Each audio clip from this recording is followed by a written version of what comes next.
TV, Amansane, Yena Yedimu. Kumawood TV, Aba, Amansane, Yena Yedimu. Kumawood TV, Aba, Amansane, Yena Yedimu. Sini papa bena upe biashe, Amansane, winyano baby. Kumawood TV, Amansane, Yena Yedimu. Kumawood TV, Aba, Amansane, Yena Yedimu. Kumawood TV, Aba, Amansane, Yena Yedimu. Sini papa bena upe biashe, Amansane, winyano baby. Kumawood TV, Amansane, Yena Yedimu. Kumawood TV, Aba, Amansane, Yena Yedimu. Kumawood TV, Aba, Amansane, Yena Yedimu. Sini papa bena upe biashe, Amansane, winyano baby. Kumawood TV, Amansane, Yena Yedimu. Kumawood TV, Aba, Amansane, Yena Yedimu. Kumawood TV, Aba, Amansane, Yena Yedimu. Sini papa bena upe biashe, Amansane, winyano baby. Kumawood TV, Amansane, Yena Yedimu. Kumawood TV, Aba, Amansane, Yena Yedimu. Kumawood TV, Aba, Amansane, Yena Yedimu. Sini papa bena upe biashe, Amansane, winyano baby. Kumawood TV, Amansane, Yena Yedimu. Kumawood TV, Aba, Amansane, Yena Yedimu. Kumawood TV, Aba, Amansane, Yena Yedimu. Sini papa bena upe biashe, Amansane, winyano baby. Kumawood TV, Amansane, Yena Yedimu. Kumawood TV, Aba, Amansane, Yena Yedimu. Kumawood TV, Aba, Amansane, Yena Yedimu.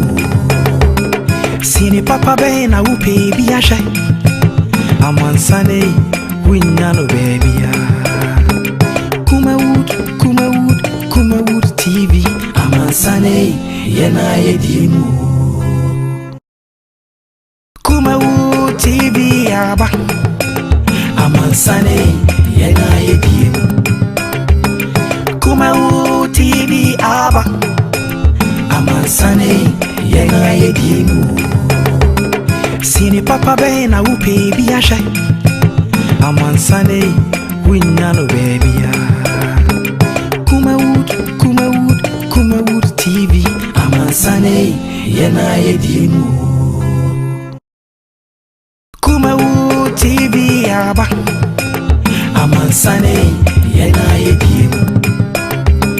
Kumawood TV, Aba, Amansane, Yena Yedimu. Sini papa bena upe biashe, Amansane, winyano baby.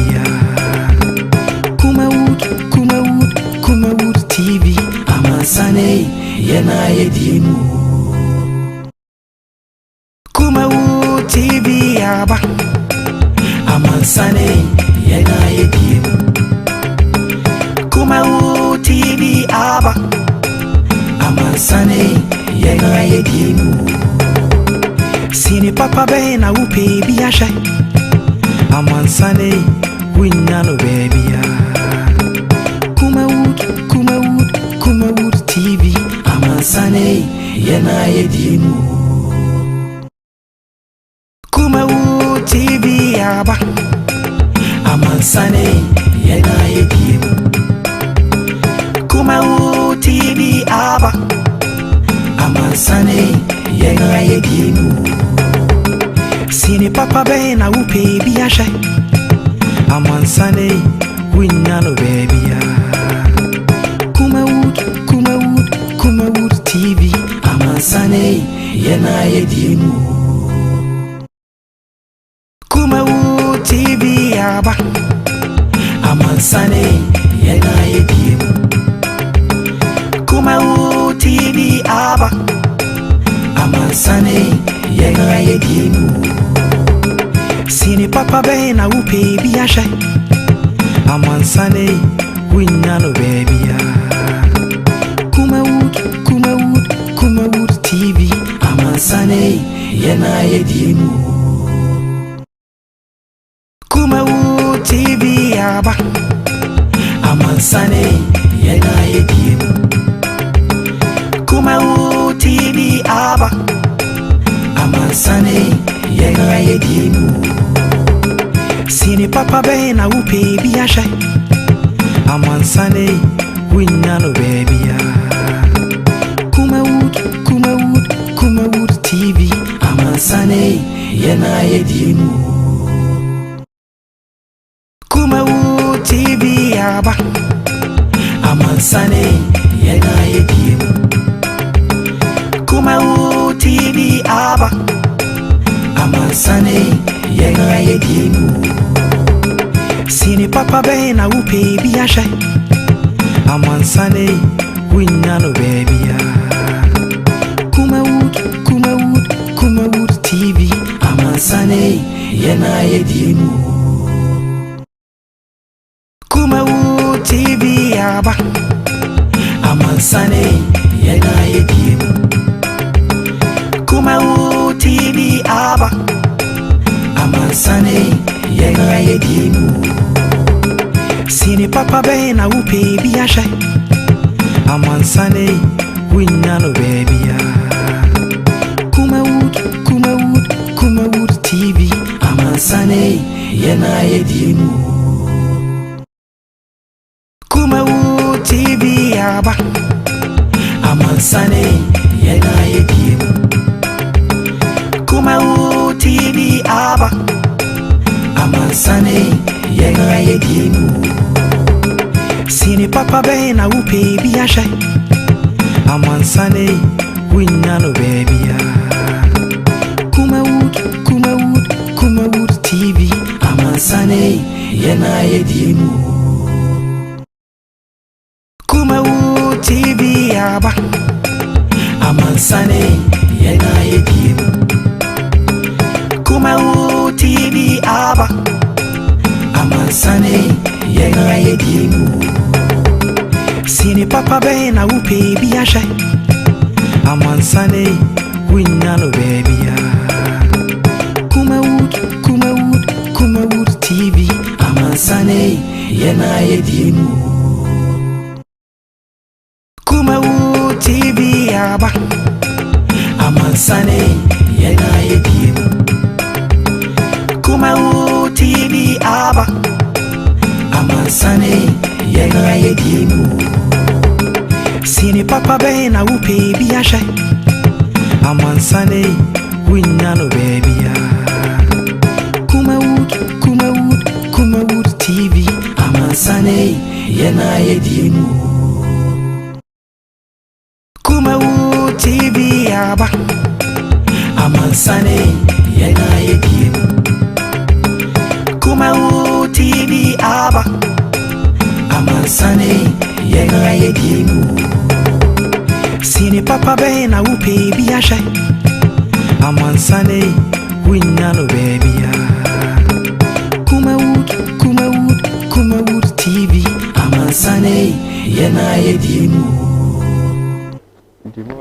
Kumawood TV yema abusuafo ajo na enwa kwaba ene eye eda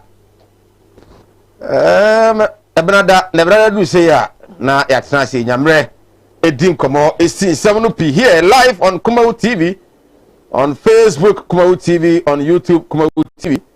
Ene yatena say benyamre na etime de komo mfa nche say mra wo say ase no ye ntumi an start side time and farmer mo na ne benyamre na ye di komo the issue of LBGTQ ehun komo e wa ha say enra de to him say the president order national security and the police are shut down their office. Na watam kunya omo ko benya nso ese another office omo hu say wa ashaman and also omo ko akotum ehun komo the mo amanfo eka statuefo go yesa bom demonstration at the mono police force omo ma no emaso against LGBT ehun komo e wa ha nyame eya adoma the apex court of the republic the Supreme Court on the 4th of March and omo ashe say the 2020 election petition John Dramani Mahama, the leader of the NDC, the Eco Court no omo the ruling no ebetumi aba nenra chachu ewie no na or the Hosea 8 verse 7 and edema judges no say omo mutimwa ene omo oath omo eswe no inyomanim na judgment no enye kama sabija mfi say NDC for mama mabamu emu still hope nei the final statement omo ede akoma court no ehani mu say nyame adom on the 4th no we no ebetumi aba no so nkomo ewa ha the Asante Regional Police Command so kan say akromfotacha mo bia omo ewa Asante Mantamu edi nkrofonya omo saka mebi won so omo bu ketem ede omo mfoni ne beto video so na mo hunu na ho ba bia watumi aboa ama yensa atumi aka omo nsam de dɔso ebenyamre na yetumi ade ho komo say vet no so gusu a ekoso na ere vet na se no ayese mebre ena drusu minority leader ena afi the abano kwati chairman Joseph say wusu enya abrokra ebenyamre na chisera brother pa minister designate for sanitation and water the okoko kan ye ena nsam ekoso enyamre atumi ade ho enkomo ene retirement age ena ayese mebre ama Mahama yarega shase mubu senke beya empanifo hwe na yemfa nko 65 years instead of 60 years because we were benya 60 years no na no ho den be hu no 70 kra no na no ho den titiri na chechefo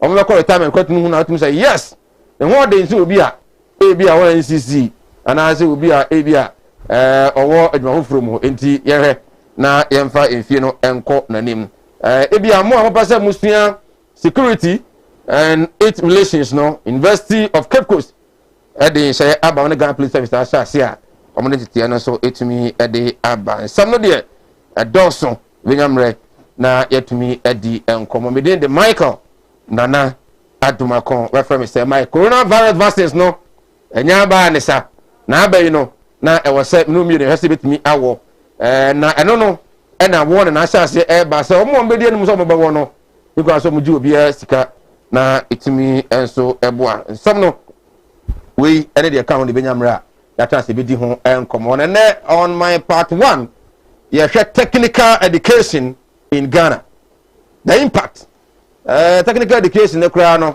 ne san ne mo frey omo awie omo sase selection of schools no kura omo awie da postings e ba bua be said na technical school bi was me nko me ko yedan ase tibo nko so fo nko an e ya ko ye se omunya technical school e was say yede omo ekro nyame adom mensa ka empanifo akese e ofie ha eno benyamre na yetumi edi nkomo na afi part 2 amanyafo no so ba na yetumi edi nkomo Malam Muhammad Spiritual Herbal Center esebra na omo ko TV escafo mantem ena malam ewo sanso ena God's Way Casket Shop wonye yinko ade ye kanfo ede amount se kwai na ko pay for that kan bi etumi to 1 to 1 ese se edan ena opa to pa han sase na opa to pa han bra na ontumi ma obi ye twa ho sema emra waje ntre 0202668464 WhatsApp message o de ba benyamre na yakenkan etumi ede amount ye twa ho sema emra ye ba engineer Peter Edu Boahen head of department industrial mechanics KTI and vice principal academics mia penny Gabriel Jemfi Atnase Vinyamre na yedi nkomo ye fitafo nso no kra no what is our take you try homra eba yedi nkomo animudia me manfo ni bintina mo ne yira ebinu be from ho se me o ma asofo nso no manya ma asorema akon obi o ho amene wo kasa isko ka chino wa ya stroke no enko malam se bra ya adwuma me mene da okay kwesi da ejuoda ebanada okuoda yawada efieda ana menya adwuma na fieda wo beto me yawo so me hwaw because nipa ana wo homeda nyankopon eni homeda okay akwala na wawo no akwala na nya 10 years eko 15 years on 90 da woda fom obi so ho wa akwala na no isonsuo obi so ho so wa akwala no de ye afa no kon no ya na echi na da so ebia na ne tachere ma afa na ne tini ye kete oh ho no chine tachere ma te se abo wo no malam se nkasa fa na bra ebi so ho so amene wo kasa o se ne ba no ono matrama do wi jot sabe ko ke abai ni nyina onom wasa glue ankasa nkra no wasa twi glue ka ho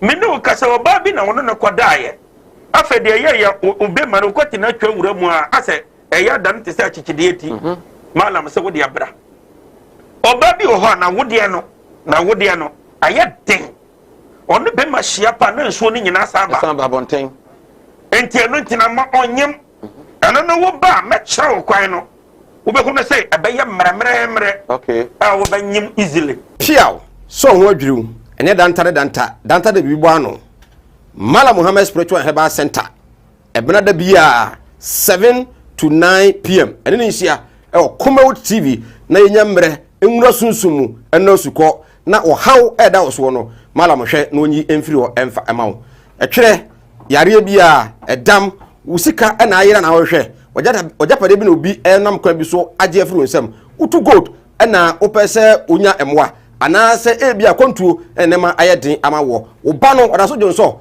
anase akontuo enema ayedin amawa bra Mala Muhammad Spiritual Herbal Center na kache kwaw atibie tienie kwaw atibie Eastern Region eho ena Malam wo esikafo amantem wo de odu kwaw a wo so kwaw atibie uduru ho bebepa wo yira kora no a busa Unity FM ana wo befre 0246 647 247 0246 647 247 eya tie bi na entumi emwa piaw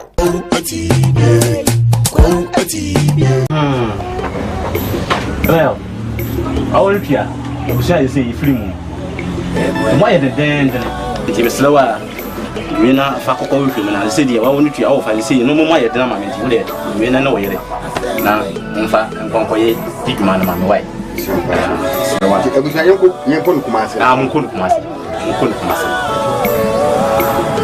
Martin Luther. Oh, nah. It's been a long time. Oh, yeah. Missy. Minia, obra kwantu ya o. Semina na ma ya nke twene ni ahwedan yo. Na bisu ya pani asoma me. Semina me pada ka. O Kumasi akamara. Na me so ya chini. Ye nya da ka yi. Yeah, Nansani. Nansani mwana that's why. Wo shia me dia we need problem kra. Wo beje di se me free Dubai bedu Ghana. Ana me na na kwabedantwi. Wo to na nanu ansia do. Ne eje yi ni bo me so. E wa bre na me ni kapre. Odu obi na kire me grocery casket shop. Ah e wo Kumasi labor hire. Me ko ho no ma. Anu musa ni me yes kan hye yo. Wo de bi ntwa no. Misika ye di ma me se me fa ma no. Iswa abezu ye se me ambulance. Na me sam fe de be da no enka ambulance ani de be da ho omu ambulance service into any problem kra ani na ye nya ni se ubenya sika kakra bi di ato ase you know say Kumasi stay by plan o ye kwena mko kira o some Crossway casket shop ye wona ka mebere te se de mu hu ni na Crossway casket shop ye wo Kumasi infantry new town ye di labor office na ben Crossway casket shop ana we are the dealers in quality local and foreign caskets. Kumawood TV aba amansane yena yedie Kumawood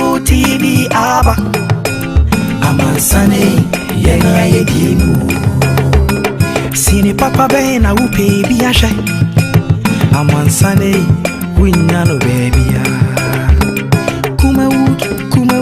Kumawood TV amansane yena yedimu. Right. I was here inside Emma Makwaba and Famra Sinupi live on Kumawood television. And I chance to Vinyamre na Edim. Come on, 0202668464 0202668464 Fabra and Temni Nyamre and Kenkai Emfa Emma. Mobakaya, yeah, Susano. Na ye coin to Konia the idea na a KTI. It is a nye ebia Kumasi High. Menye KTI ya ntakwa nsi on takuna se a na sa ntakuno afi no anye de apusi fona so jafo na so mo be mo KTI technical education no so kra no ne ya sa atonsuo mu manfo kra wonu se ansa kra de ma be technical no na ya sa bofra no at wan se de ntwa sa but the fact na se mo makwa ba na yenya emre etimi emfa eni enkombo ura Gabriel Jamfi vice principal KTI amen guys akwaba Daniel you have a code here adum experience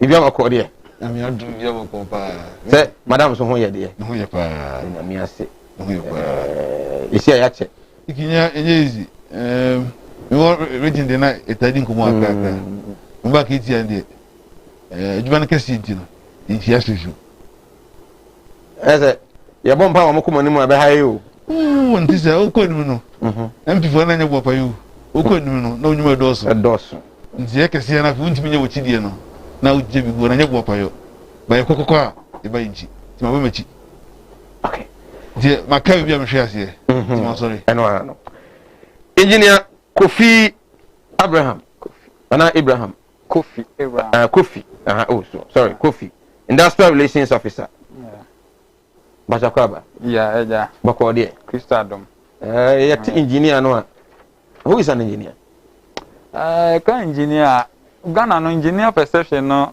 as a bebre ya na nipa do na adwen say sebi oti office maybe tell me efitani Mr. T me efitani am tutu na de hye na masa ko school no aka ho anti e ka engineer na we are basically referred to be a hand skill no okay apart from the one you know Mr. Nyuma no okay no betumi aye sebi nya say bia o de obobo crash wo dem now you electrical engineer now you mean fix bob of this sort of electrician o you mechanic and now you fit any we the engineer da so na o ka tie kra tu okwan ho ba bi ana wo ko ba bi na engineer stop na ji so ko fro bi man be hwe engineer no se ka pa dia ka wasan ko bia sabi wo nim die wa ko school no e bia ka ho na sa wansa no djuma no e de ka ho ansa na watimi na efeso so ansa na benya sa title no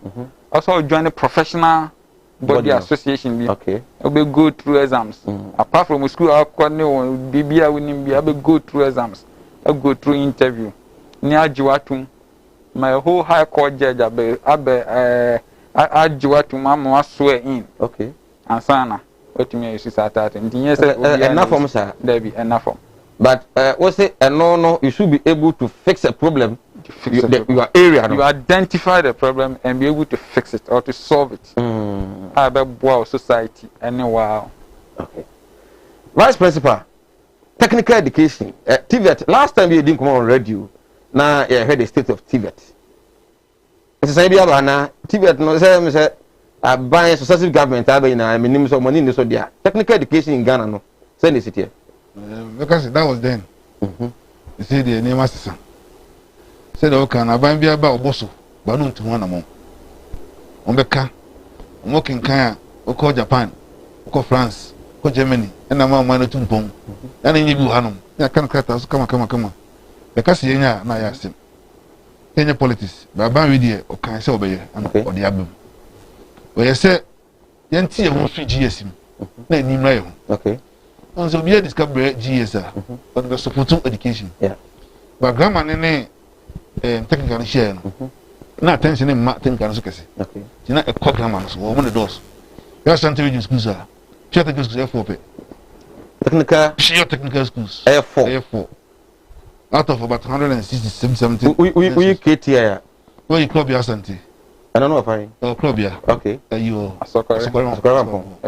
just Asokore okay club ya no you better Methodist better yeah no e kwada so yeah na nansia the one nansia is Michael Kuntanse oh okay I do tomorrow pure yes okay. Pure technical schools F4 oh okay other sectors in the muka grammar for no okay nti so hima na attention na em so kese na think about the science technical no board science oh new tools na be tools and equipment equipment ana tools and equipment do for equipment na so science ni mani na okay ya fa CNC machine ba ko pe CNC machine wo to no fix no operate no ipa na train ko so control with no be no okay the machines no so so set up one industrial machine for trade area cost no high okay ntema umuntu invest but I'm not saying me can buy and say if it see him if GSM it's a very realignment okay they realign all technical providers ATV provided in the ministries okay about 90 ministries we are coming on board they are from Ghana Technical Service okay there will be another agency and the Ministry of Education okay so but in our parliament debate maker said this year crampon about one oh okay because your core parliament your core committee levels I'm a say girl me about enough you start your team you be director general okay you be district directors you be regional directors send the GS operating salary to be operating okay but any GS for one team about 90 ministries we provide TVET services we are coming under one umbrella Mr. Jamfi who ye vice principal KTI Kumasi Technical Institute yes ebra na yesusa KTI said in city enei o compare because say ensan be mu ana yes every the share enrollment driver akosropa okay the share gender equity a maso enrollment akosropa first go KTI man kan okay this is KTI timi start in chama or some trade area bi na enrollment na first no kind of only buy no na maximum of 18 in the class between 15 and 18 to 20 or could be beyond okay when they 40 and 14 above in the class there's enrollment in a course the honor is very good for KTI access say technical education na meaning so cannot be KTI because high ma yeah why ma and they move you kakra you pay your day but timama ni pay so timenya konya there was 17 trade areas 17 areas trade areas courses maybe busa engineer no my courses are technical aspect mo yeah but sir yeah can what can access ma could equity yes and then the mobile the access no a man foot me call a number KTI see the whole example so far mo you saying so your number is about 4,000 Kumasi Technical Institute yes 4,000 about 4,000 students no go here we na dey for na anybody but you quite the body status quite the form anybody status can see form 3-4 is about 1,704 and a form 2 is about 1,002 and a form 1 for projection I dem say about 1,000 okay do we na say plus and minus becomes about 4,000 here even wow there's another issue la am for taka ho asem say obi wo ha na kosua fitting bi bi mechanic obi wo ha also the carpenter ni bi on infitting bi na me na akoma no san crofo no omo ni omo a omo akọ technical schools no awie no difference o man kakaka difference no so kakaka miki mama simple example je sais ma school na me come certificate say na engineer kana me wood as my minor okay na me metal as my major okay until anything I do joy be there until meet me furniture don't go there meet me come up okay and they say me do the certificate as price people academic so buy the maker because here the skills are acquired no and the job is a did until who are offer skills no go certificate no and then my versatile was skills not right but only one way. So I buy per employment to be class means I'm as a consultant of the family.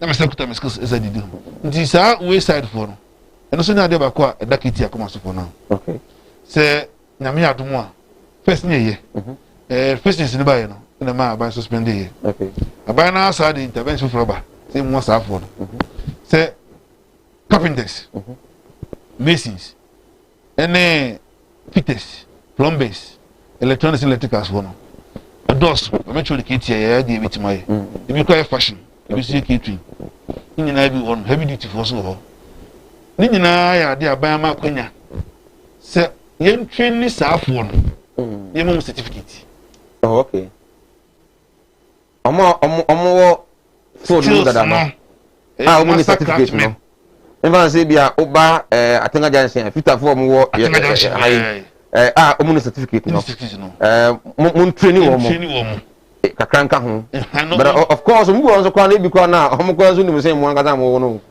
skills no dey mbu say ese ya wodi mpo KTS staff dey okay eno dey me to so ma sorry oh ya wodi in terms of skills okay so no share bi esi but one at teaching uni no bi okay set na time uni no bi me ba na set no nipa no wonya mfaso na say because me te wono me ye me carpenter juma dada set no me dey yeden with the exception say bi oba bi opoma de be ka say certificate no betimi abon betimi abede for bi a contract bi because you loan quite reliable but aside that no what again I mean engineer so engineer you cut technical schools are mostly in a Ashanti region kan KTI e kan ho 4 courses by plan and technical schools yo pacho me ba hona say me kan bi kakra bi aka dem me boss din kaka okay em so bi san say gap be na da ye ne way side for them because mo kra dey so be school kan do ko no ma de pam en kwale mo ko home economics or secondary schools obi school dey na kwa no nim ye ene na nya KTI be mo ba hodako no say da be take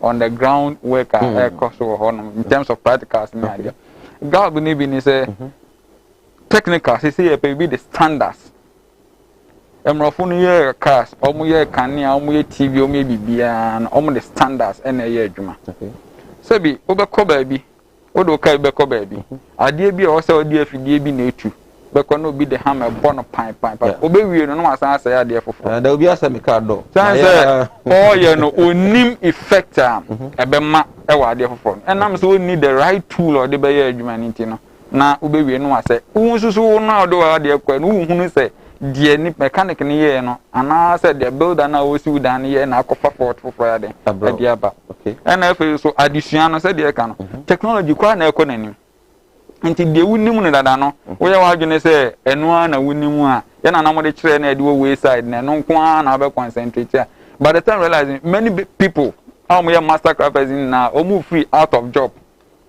all because de na onim no eno na onim technology no so esesa enam so ontumi sua ade enya nimde foforo nka ho nti no mrafo no so bibia they have a secret adwuma na wadi nka ye ne no wo bo ho ban nti oya no de bi foforo san be ka ho next time okay nti so ontumi sua ade nko wanimu a ade no we dey na beduru ba bi na ne ewunim na free system no sa technology na free system no oti wa adwuma ma efe na de kwashe na so obi otifie bi nti said the eno nti no now back to question no back here there were as many as 17 different programs 17 yeah say the baby crab we have the capacity and with able boss and penny for so school yeah try say the baby back on school no akonanim all what we are trying to do is here the mastercraft persons no matter technology na work from courses say in asset into about 17 programs now about what electronics engineering okay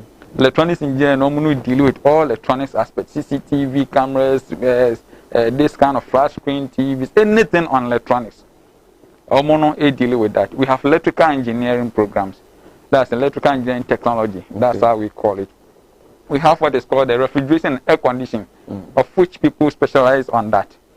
Refrigeration and air conditioning almost also they are more specialized on your computer technology. We have what is called ICT here for just a core subject, but we have computer technology. They deal with the hardware, software, programming, and all other aspects. We have what is also called plumbing and gas fitting. It's about plumbing, it's about gas, it's about how to deal with pipes, say oil and gas industry here, water. So we are trying to build up the capacity of that workshop to get to a standard sebi obi ba ho no free ho no kwa abantin a obenya adwuma pa bia apart from being in a personal job no kan obetumi go to any of the public sectors. We also have what is called wood construction technology. We have a wood aspect, no, you have 2 specializations. You also deal with the furniture aspect. Okay. That is interior decorations, no money added by way of using the wood. And your wood construction, also more of the roofing, more of the beams, the frames, the civil works. When the people are building bridges and all others, they are into that. We have also called the fashion design technology. Hono de said na me boss e kano e ma no san pe pa and we are trying to bring another program ama no anybody ho biem pa so at which is a catering by nya mount here. And the wood section hono an yankofo bi so akonya etisu so ahwa eye edua na wom and so ho no foam any material you won nkofo mu deal with the wood aspect they don't deal with what is called stuffing of the chair, but in our area, no, you won't deal with the wood interior decoration. And you won't also deal with the stuffing aspect of this kind of seat. And in your casting, buses, aircraft, we have that specialization also there. Then we also have what is called automobile engineering. What they buy a local customer, for. Yes, I'm an old student from the school. Okay. Oh, you're old students, okay? Yes. Oh, okay. If I be brilliant, no more. You know, so we technical ni anama bom. No, can you be busa? Entesa. Say it to me because of one ya na. Entesa. Say me boss here here. Ni baby your master as the master program. The same for the master. Or master. I don't one out of master's degree. No, ni na no mindset. And more sometimes young free parents for sometimes from the environment. Okay. Into one way na to influence so said the can. And they drew back and maybe so na school no technical school no progression no corner na edin. Okay. Nti obi betumi akona fe na bema buna wasan na chi. But sesia no entesa. First we technical school now we degree and masters and in fact now abrim. To say the MOU be a firm but we were determined to go through. But right from what we are going through, a certificate always here, no free horses here. You can go to the technical university and do HND, Higher National Diploma, and further to Bachelor of Technology, to Master of Technology, to Doctor of Technology. That's the new qualification framework our government thereby here working on. If your time is coming now, you have technical students who have gone through the system and have become doctorate, or they've gotten their doctorate. Okay. We also have program which is a diesel and heavy duty mechanics, which is another specialization from the automobile engineer. The automobile engineer deals with light duty vehicles and medium duty vehicles. They say saloon cars, private cars. But the heavy duty vehicles deal with earth moving equipment. The cars are earth moving equipment, what is a mining industry. And now cars are once the cars in construction industry, cars bulldozers, excavators, caterpillars, and those cars. Your course are specialized on that. And we are trying to even add what is called agric engineering into that department. Okay. We also have people who specialize purely on body works and spraying. Body works? What is body works? That's we call it auto body and spraying. Okay. Body works of a car. Okay. Say be a car copy. Baby a tree. Also, we are maybe next time looking new. Obani is pro cars, we have a say the free home number. Right. I was you go so didn't come more. You heard the impact of technical education. Nyamiadom mene empanifo akese mienu ura Jamfi vice principal ewo KTI sanso na engineer Kofi Abraham also ewo KTI na no mo edi enkomo technical education in fact there must be e na so no me hoji mi kakra wo say I mean class egu na nkole kra resource ya be omo me opportunity be ko KTI no say the results na kire wa enye nkwe so mo yi 32 29 36 na ekoho eno no ma yenya nyina so bi nka say as a technical schools ni ye de mofra omo eti ewu na ekoho ana mebusa omo agen kire 0202 668464 fabra na edwin Musa Emfa Emma. Ubi dia wade Abba. I mean Musa principal, vice principal. Say good evening, Sir Mike. I'm Mr. Inconstant Jacob, watching you from Atebubu. Kindly ask for me if after completion those students can fix the problem they are talking about. Okay. Principal, is it possible? Say, how many years NABI technical schools, no, especially KTI, amount for the. You see, now finishes the winner 3 years. 3 years. In the Akola question a tribo, and sorry, Akola question at the pump. Antia ta, if ye, and I said, a stop, no, or near Akola or KTI. Omu use school across a Omu 19 Pomadia, KTI with my dear. So, no, in 5 minutes, I'm a KTI and Persian of a pump. Your machines, you know. Until buy a practical circuit, or pump paste your weapon. I can't cook it here, my phone call students in Jamaica. I'm telling you, I'm a friend of KTI and I don't need problem. You cook it here. The car, set for your baby. But the command a year each dinner. Students in the castle. I'm going to be on me. 3 years old, most academic work. Academic work. And the academic practicals, no, how possible, sir, will be on no sort of cool red memoir. Now you change future. Pam, tree. Now, or no, or quite na classroom, and some of the practicals, no, will be to me, naipe. So, don't the pump can I remember will be a little politician. Look at the wire, look at the tester. But I should be say the fish the running blue now. Also, the machine and a test, a diagnostic. No say fish running blue. One of them. Stock technology as something. And the modern class now is mechatronics. Actuators, any senses. It is a mechatronics na ejuma. Now that's which tester. Said the only best baby has a light and also okay, we are so inside the fish blue. No, you know the copper wire. A teacher no side that it doesn't work in KTI. A machine is so. So no buy na modern class the machine is so. The quantum machine of the ejuma. Until buy na BBI modern within a year or two. Also fix BBI. A Colombian no trade area or ticket here. Who they challenge back home? The prime time school. Home job. Students time school. Oba kana ka be 1 year 2 years na wo juma no. Job lucha. And as a for so engineers mu do mu twa job dodo. Mo je dan no anam do mo ko ho. Mo je ina anam do mo ko. E kon say yeah there no say practicals in here. Okay. And ho ho ya practical. School be ba. Okay. You pesa ban my more contract.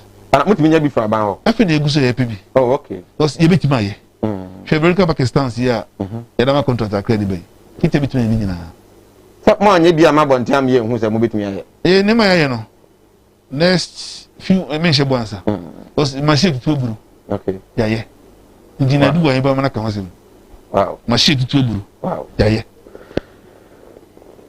Naomi, I say, Sir Mike, please do ask again. Is it not Tibonkoso? Also, you see the word Tibonkoso. Is it not Tibonkoso? I had a brother who had aggregate 19, and he was posted to KTI. When we got there, he said he would not go.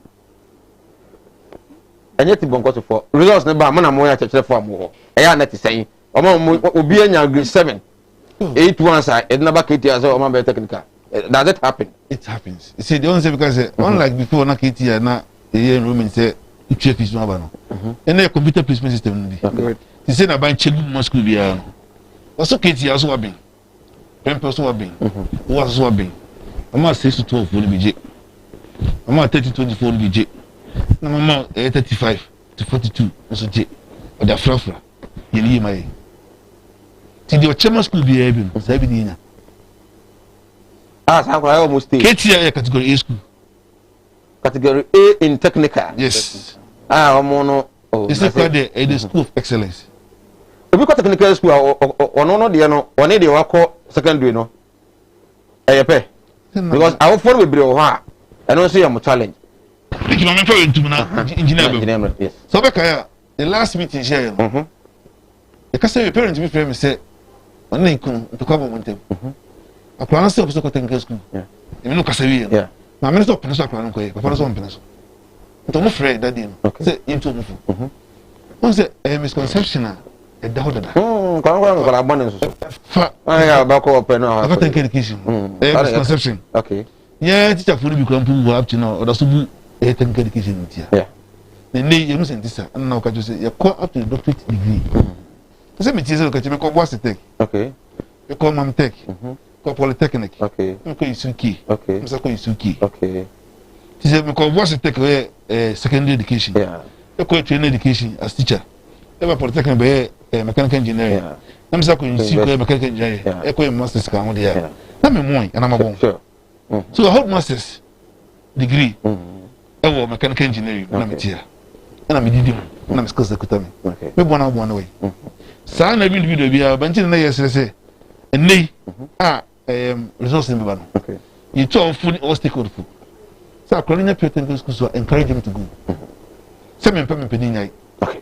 na kwanda achi engineer boss wakaka hona itwe homra na afi that's a mindset bi wa bontin yeah first no ni anim say ya kasa adwuma sua sabi obi a wonya ade ene kokosua adwuma na yembie no yesu so na yembie no ida say wawofo ni sika ai do ko school ana say utri yawu na kokosua adwuma ana technical school so no akoye te say insan adwuma no a enti say sabi say nipa no na ni ti na ewu na esu onkosua adwuma dia ene ka so onko technical dia na so no mpo ya dom no enti so no so ni ti na ewu ba say de me boss kan me so me ti hayi me we Zion school asafo Zion here yes we me nya obo ase sectec ba me ankasa me ye say me mpe o peto ben me say me pure technical okay seriously speaking no me call no so no any addition any ade na no aboa to extend say at the end of the day no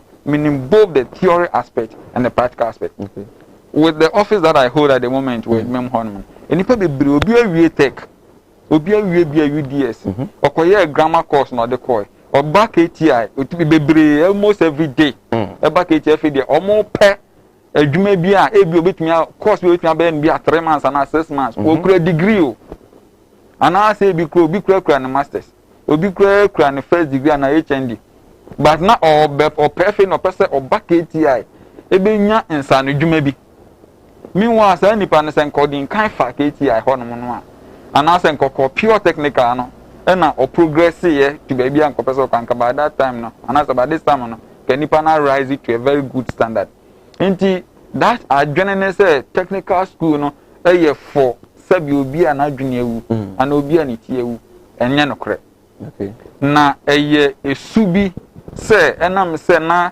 usua adwuma na ayete say say de udi nkan no o ma me no papa niska ana say wadwene na ewu nti na kokosua adwuma enam say emrofo no ba na omo gya ya ho akono na adisua no dodo na kwete say omo ya ade book eno so na emmo man no eno so na emmo man senka ye hunu ni akọ technical line na gebe say country say far pure technical side ni na abo progress right you go so reading come on technical education the impact on my emu ye benyamre asen when penifo be available no na yetimi edi enkomo pa on technical education ya fa one area na ye di ho nkomo ahe so man ni mu kura no se ba ko bi free ho a me kai se owusu abiomi member of parliament former ejoso na yesi ni ukomra se bejamu a ni area no ono nko a nti eto abade ti ano no na yese mase bejamu de yeni obia owo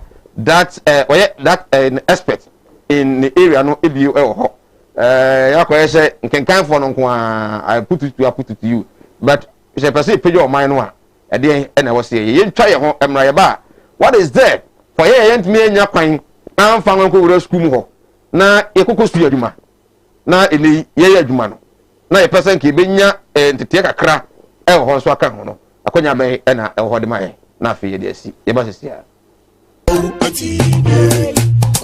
ti animudia me manfo ni bintina mo ne yira ebinu be from ho se me yo omba asofo nso no mo nya ma asorema akom obi o ho amene wo kasa stroke ka chino wa ya stroke no enko malam se bra ya djuma me mene da okay kwesi da ejuoda ebanada okuoda yawada efie da ana menya djuma na efie da wo beto me yawo so me hwaw because nipa ɛna wɔ homeda nyankopɔn ɛni homeda okay akwala na wawo no akwala na nya 10 years eko 15 years on nante da wɔda fam obi so ho wawo akwala na no isonsuo obi so ho so wawo akwala no de ye afe no kon no ya na echi na da so ebia na ne tachere ma afe na ne timi emo ye kete oh ha no chine tachere ma te se abo wo no malam se nkasa fa na bra ebi so ho so a me ne ukasa o se ne ba no ono matrama do wi jot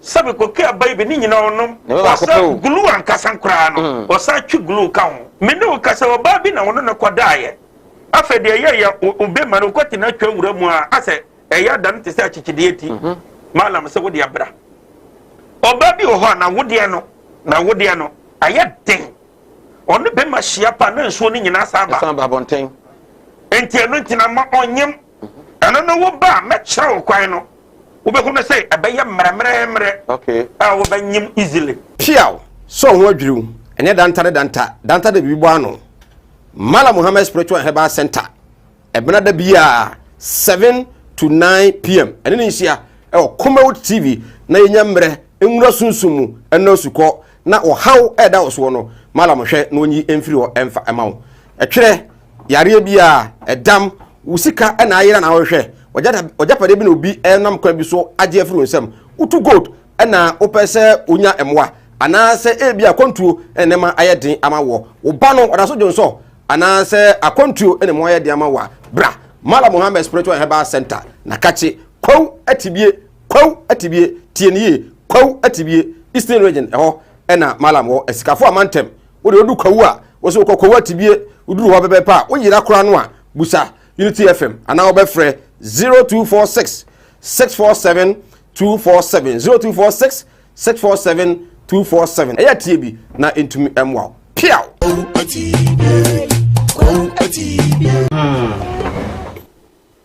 right yes I am akwaba eguso edin komo on Sinupi live on Kumawood TV, also live on Facebook Kumawood TV, on YouTube Kumawood TV mene empanifo a omo technical education akache TVET especially KTI ena yene wamo etimi ahe na yedi komo ha enche de den komo no ebe fagin chebro 0202 668464 engineer Peter Adu Wahin, head of department industrial mechanics. Engineer akwaba Yeniaminia boko nyamia dompa engineer so ibia kama de nyamia dom good nyamia me hwem fi wo ho omo ma wie wo ye adwuma no ye the master omo so no what is there for them abana de no wo ye the abo sancrophone okay me that say minia the omoni say on say technology no every day bia e koso okay nti bia obehia no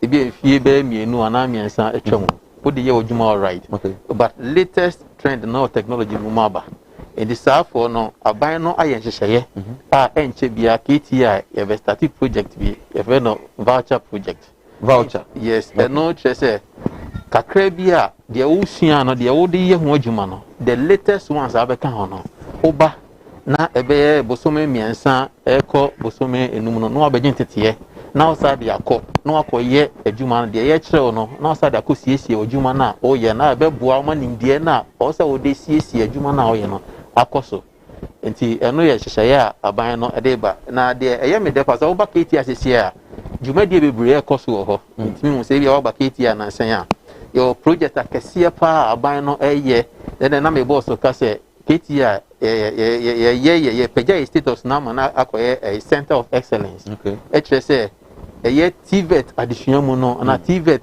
hyehyɛ mu no ebedi emu akotini ye pa na dwumadie bia o se ye dide boa Ghana man ema yensa no dwuma no ekoso iye na yetimi aye dwuma no abo o man na mo man na tumpo no aban no de ntoto ye gukwan ma oba ho a adan akasie bebre na yesi wo ho e say latest retooling retooling ye old na Canada for no be ye no machines ni bebre wo ho a say etwem arena ye twem in say aban no any Chinese government the hyehyɛ ba omo resource all the department ni bi ama o ma start electronics retooling now ba ho a the latest mod material equipment and I idea about over electrical engineering technology and also latest ones and over Miami area industrial mechanics and mechanical engineering you see ultra modern mechanical machine shop you CNC machine a digital machine shop and you conventional machine shop the CNC there be a machine shop no unkujina machine operate you only use the computer. Now you feed in the information within the computer. Now the machine no person ye bia no na ayama. It is no some penso no na aban educate ya akodru. It means say nye free wa sa perception na say obi a ni three enye adwuma na onni nim dia no enkoso no na oba technical school no. Ni nyina be free of enye no credit. The meaning the only say opesa usi dan. E dan a onum say your lifetime investment. What pisikana go bebre na odisikana koma obi a ono ye yina ono abeye edan na ma eti eti na so obi eye car say bus o computer ma the oye bus no bus e bia a commercial bus e fanipa over 60 na se nipa no na adwen no enye eye ekọ animu a oye car na fe impact se car no ekotochema the impact e de beba o man na say abusuan omo no so intina sa perception na ewe trim say obi adwen no enkwa animu na say nim de enkwa animu na kwatete so no o say oman as oman no ye free trim kra ye hu say ye hwe aman omo twa ye ho hia bebre na de am omo tumpon no pa technical education ba no kra no na omo kan kire e benya one day ne ye de ahwe ne ya comparative analysis countries are omo use technical na pa ne ye nso e bia ye koi bia ba ko school a ko general art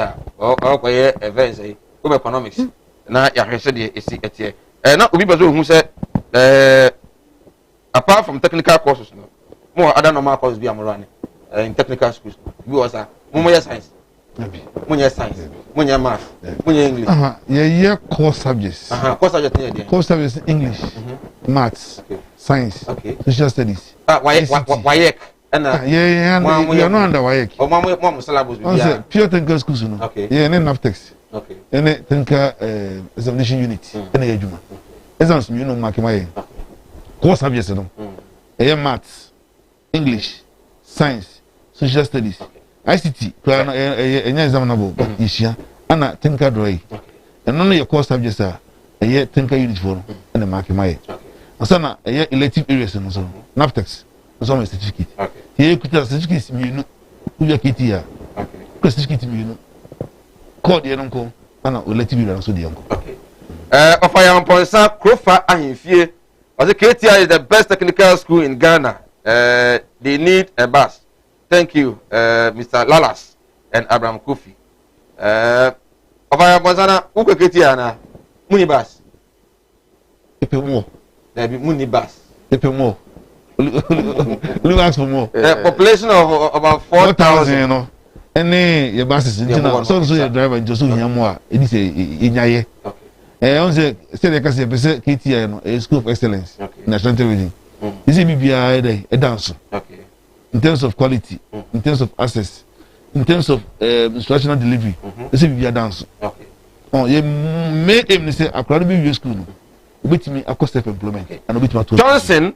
Nimo or say, what is the attitude of the KTI students now? Because they are found of misbehaving. Would somebody bring the word?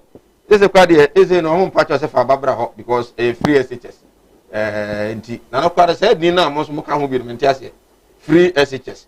Most more SHS. Why should you benefit? Takra, Paradiso Musuban to say. First, no need to KTI for your is that to say technical schools, Nina. Miki, Klubia Mesa. On say, Mano, Bessie say, Libya Mecasa, Okona Sabu. But then she once a year. I am in Casapi, if you know the crew. Before we come, no be answer. But any Omina friction of me, but Omina Carbonesa. I said, yeah, the man is the first. Oh, some Geo, change the boy. And no, yeah, Saturn, a part time, penny woman. Yes, by my idea, maybe it's in this. The cracker, Yako, Emrana. So, said the mechanic say, technical education, yen na ya to mu say eno na betimi aboa ma o man na tumpon say obi wie technical school on train say aban be man adwuma ye ana say company bi be employ no ono a skill na ekuta na otimi set up ni bibi na otimi enya ndisika anasa bi opese oye bia so obi a employee no kra na ono atimi set up the company na ama unemployment situation na at what you man nti yana say vice principal Niki kwa let me say aban intervention of the urban yes epitafo okay plumbers electronics electricals say na me adum na say omunya akonya na omra KTI okay omechu budina ban say yen twinu omuna certificate free of charge okay na you so register with trade association nti wo ba e ma so akwankyere no no register with trade association free ti ma amount tie na ma certificate free divite ni bi o man teme bia electronics bi o man teme say TV bebia Ghana bebia siga papa mfa say siga papa bebia o e fitani o e electronics ni o e electricals ni o e plumber mu bia oni certificate o e welder abans omra na ye KTF entry no for now ye take registration no na register with the association of Fatima Ball na ye ade ba ko KTF say ya Ghana Ghana one tilers one to task one was certificate to Ghana my name is no one certificate to Ghana sliding glass ye develop curriculum na aba na KTF for omo training sa job trainers men ti say mu de mu ye bio we say ya na my you know that job trainers no me who say KTF for be so na mo say mo well ya na say ura Richard Jemfi Gabriel Jemfi sorry vice principal Kumasi Technical Institute KTI engineer Peter Edukwahen head of department industrial mechanics and engineer Kofi Abraham also industrial relations officer at the KTI and I know technical education I think was in Nayabua na it me epeja yes abusuan bia mu no ye won sanima fo ni bi mu a abusuan no ehun kire o mu da ne bob she ya no ofuru bi se o meso envama no na me iso ye ntwa ye ho emra ye ba abijafo aka no so betena se na afi ya he sema kodo aka well awolpia abusuan ye se ifiri mu mo ye de den nti meslewa mina fa kokko wi mina se dia wa wonu tua wo fa se no mo ye den ma me nti wo de mina na wo yere na mfa nkonkoye digma na mama wai ebusa yenko Kumasi munko Kumasi Martin Luther oh na it's been a long time oh yeah me say minia obra kwantu ya o se mina na ma yanka twene ni ahwedan yo na busu ya pani asuma me se me na me pada ka o Kumasi afamara na me say ya chini ye nya da ka yi ya nansani mo na mo that's why wo shia me dia we need problem kra wo be je di se me free Dubai betru Ghana ana me na confident wo to na no ansia do ni eje yi ni bo me so e wo abrede mi ni kapre odu obi na kire me go straight casket shop e wo Kumasi labor haya me ko ho no ma ana mo sa ni me yes kan hye ye o wo de bi ntwa no misika ye di ma me se me famra no iswa afi ye se me ambulance na me sam pe de be da no enka ambulance ani de be da ho omu ye ambulance service into ni problem kra ani na ye here ni se ubenya sika kakra bi di ato ase you know se Kumasi stay by plan no ye kwena mko tira o some Cosway casket shop here ye wona ka me bere te se de mu hu ni na Cosway casket shop ye wo Kumasi in front of New Town ye di labor office ne ben Cosway casket shop we are the dealers in quality local and foreign caskets. Kumawood TV aba amansane yena yedi. Kumawood TV aba amansane yena yedi.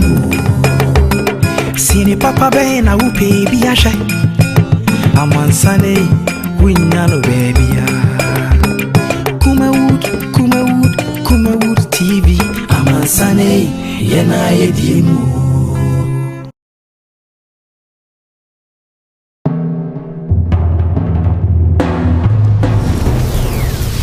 Kumawood TV amansane yena yedimu.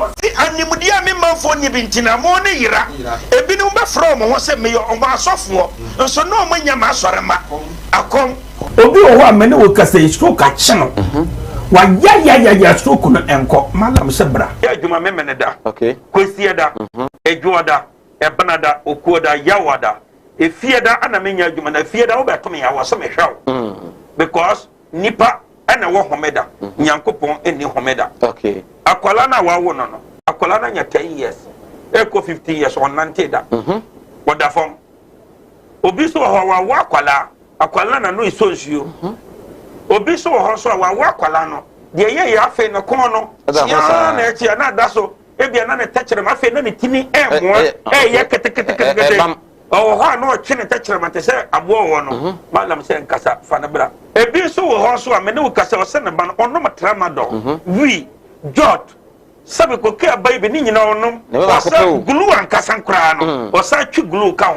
me ne ukasa o ba bi na wono ne kodaye afa de ye obe ma no kwati na twa wura mu a ase eya dan te se achichide eti malam se wo de abra oba bi o ho na wode no aye den onu be ma hia pa na nsuo ni nyina saba bonten enti eno ntina ma onyem ana no wo ba me kyerɛ kwan no wo be hu say ebeye mremre okay wo ba nyim easily piaw so ho adwiriw ene danta da bibo ano Mala Muhammad Spiritual Herbal Center ebena da bia 7 to 9 p.m. ene ni hia Kumawood TV na yenya mre enwura sunsumu eno suko na ohaw eda oso no Mala mohwe na onyi emfiri ho emfa emawo etwere yare bia edam usika na ayira na wohwe ojapade bi na obi enam kwa bi so age afiri nsem utu gold na opese onya emwa anase ebia kontuo enema ayeden amawo oba no odaso jonso anase akontuo enema ayeden amawa bra Mala Muhammad Spiritual Herbal Center na kache kwaw atibie tienie kwaw atibie Eastern Region eho ena Malam wo esikafo amantem wo de odu kwaw a wo so kwaw atibie uduru ho bebe pa wo yira kora no a busa Unity FM ana wo be frɛ 0246 647 247 0246 647 247 eya tie bi na entumi emwa piaw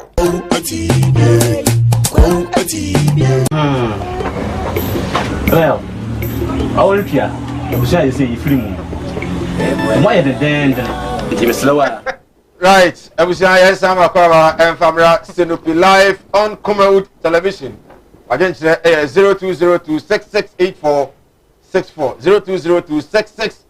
0202668464 agency bana nyamre enkenkai emfa ema manyafo no atrase ye no mo edin komo agency no ehia pa ye share the issue of Supreme Court nyame ya duma on the 4th of March and Appeals Court at the election petition ruling no ebeba adura na nyagro Dominic Ayini opacha court contempt echi no na afi die nsemo a lead counsel edema John Dramani Mahama general tatuche kata enso ereto court nanum se court no mo conscience eretwa konkron enu manim na on fa judgment ebo man Ghana nyina no entimi emra justice atubiga mo kai no a 2012 election petition no na PM na odi animu the 9 justices no ona na edi animu the abase na me had on the 4th of March ye ba bia no se akubunkum akoni fo yi na nyintum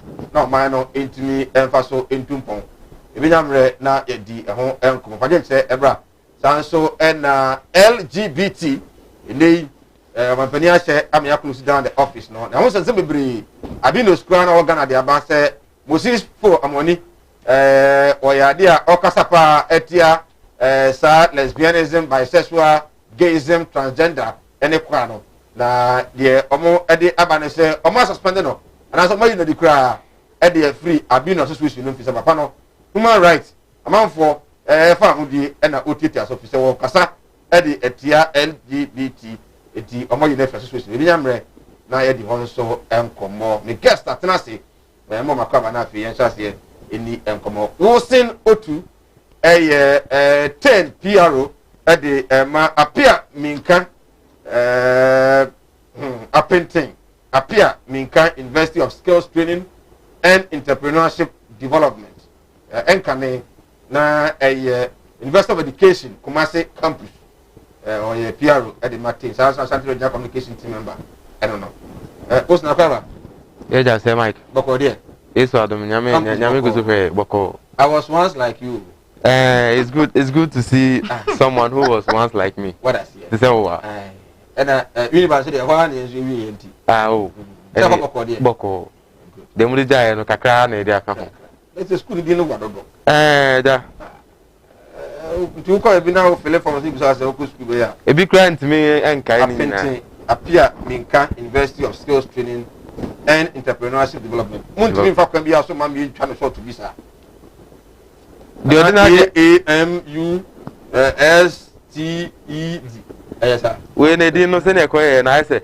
Obi a oda wakoma so pa na wa na otu ne bedin. Nti na na kufu ado. Ohwehwe mu na omo a na niji omo ho pa no.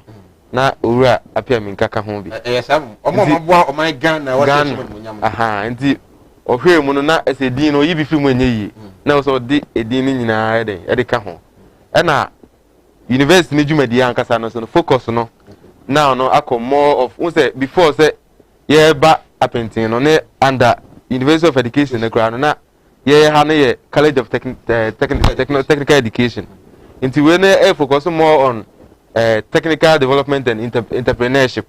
Very good. I think one of these days, they come as a baho. Okay. Now, a boost of students, no say, you can say, apprentice appear Minka, or Munimono. Then I know why. The university has been named after him. I think there was a student name there, and then you start testing. Sata Sari, a NPP Ashanti Regional Communication Team member, Astomasi Constituency Communication Officer. Sata Kwaba. Any answer, Mike? Bibiabako. Adom ne ahweye bibia e kama mo MC ona bo alaja lead say le kan wa hu ne kan yira on ka se ne ka yira am Robert say so mo ko china na nya no kre am Robert attack him but wan ka se age ne ka am anya ne ka wan ka se age ne ka am ye ne den ne other valuables no mo five but card obi age ne ka am de ka ne ma am for ne phones right na ne sika kakra na da ne sikana dia hia dia allegedly you say the man on fanya campaign one fanya because minim say disca bia man so fanya campaign minim say disca bia man so fanya campaign but the last time aba ha na mo vim pass e mo be win election so utite mountain so ya sika pa party de bass won se pa te say mo san du support no dia as won se me say mutumi sa ma bio so Mike election anasa kense bia obi enu obekọ kense mo obeka cho se mekọ akodi nkugo na ehu hia sa obekọ in the first place it is a election asa unim se mekọ akolusu a na hu hia sa obekọ no one expected senka hohoi ye be win seat no but here win am a win seat no you see the more than dan gomo so mo tumu ntaka mo bu support when you lose an election, when you lose a battle, there are so many attributing factors. Yeah, research. People are attributing it to primary sayanye, manaf ne alidu faction. Obi kura say friends say manaf ne alidu diya. Obi jina bonten ka say nanado si ope alidu. Inti even enunti say nanado beka si ope alidu. On kan yo obi ne kan obi say nanado si ope alidu. Enunti when pie kura mam. Inti there are so many contributing factors. But because way humiliating defeat. It was so embarrassing. It was. Honestly, I'll tell you it was. We didn't expect that. Say you be Lucia. Now we're expecting say baby some 50 votes, 100 votes. We didn't expect this. But it has happened. Yes, also a little move for the maybe. Yes, sure. I didn't know for maybe. If the people say person or ba. Who are the people? The constituent, the party members. Say we know is it the constituents who elected Eludu or Chamaun to me and his team elected Eludu? It was not Chamaun to me and his team. Say my share, Mami Kasamonji. Even in this studio, on call for no me ejuma. Say Kasi election, you get someone who opposed you. Sure. Does that mean say obi opposite to who being the leader and international Sanya Kofon? You are saying say some Krofon what you. nkrofo no a omo constituency say omo san de na ba meanwhile and then nkrofo constituency na de ne ba mo na de ne ba oh as mo elections we do young elections just and young nkrofo de ne ba okay young elections are and just the mode of selection of the party no picking someone to lead or to be a parliamentary candidate is part of the mode of selection. Mbesa is mistake in you. And yet, it is not advice. Say, Mike, it is not a mistake. Oh, you are primary so. Right. Listen. Say, Mike. As I say to you, mutaka we need. Oh, your mom got bet 10,000. A broker. Aye. Any actually. A broker. Aye. Na mini ya kasa no o ka hohoi. Hohoi situation no twi fa meto to aso ase ho. Okay.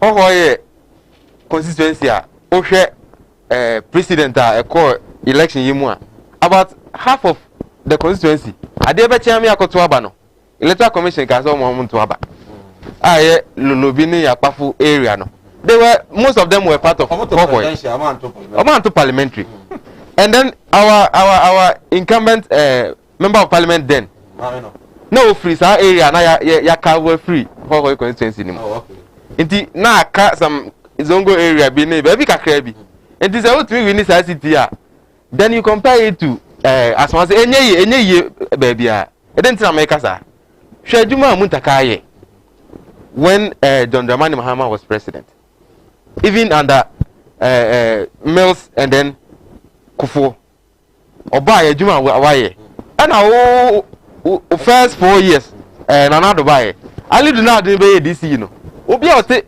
MC very good obi a wote district governance amamu local governance asibia ehun say resources bebre eko DC in nchen yesen member of parliament into with what Muntaka has been able to do they want me here over time na sa resources e ba ali do no need ode aye no o compare cry enye yi there is no way so we can say why be extraordinary because oba aye no na asonwase constituency aye NDC team di NCC e body Trump wa e asonwase asokware mampo area akwan ne de eden ne enye ye etina eden extraordinary na ali do na ebe ya ebe ma omo asesa omo adwen ensi ana o sa agbo bi so efa akwan o fa so a obaye selection no he was an imposed candidate on the people obi asande me message Muntaka was an imposed obi asande message say Sir Mike let me draw your attention Muntaka was also an imposed but say ono ye imposed no or they win he delivered you say the people liked him and he delivered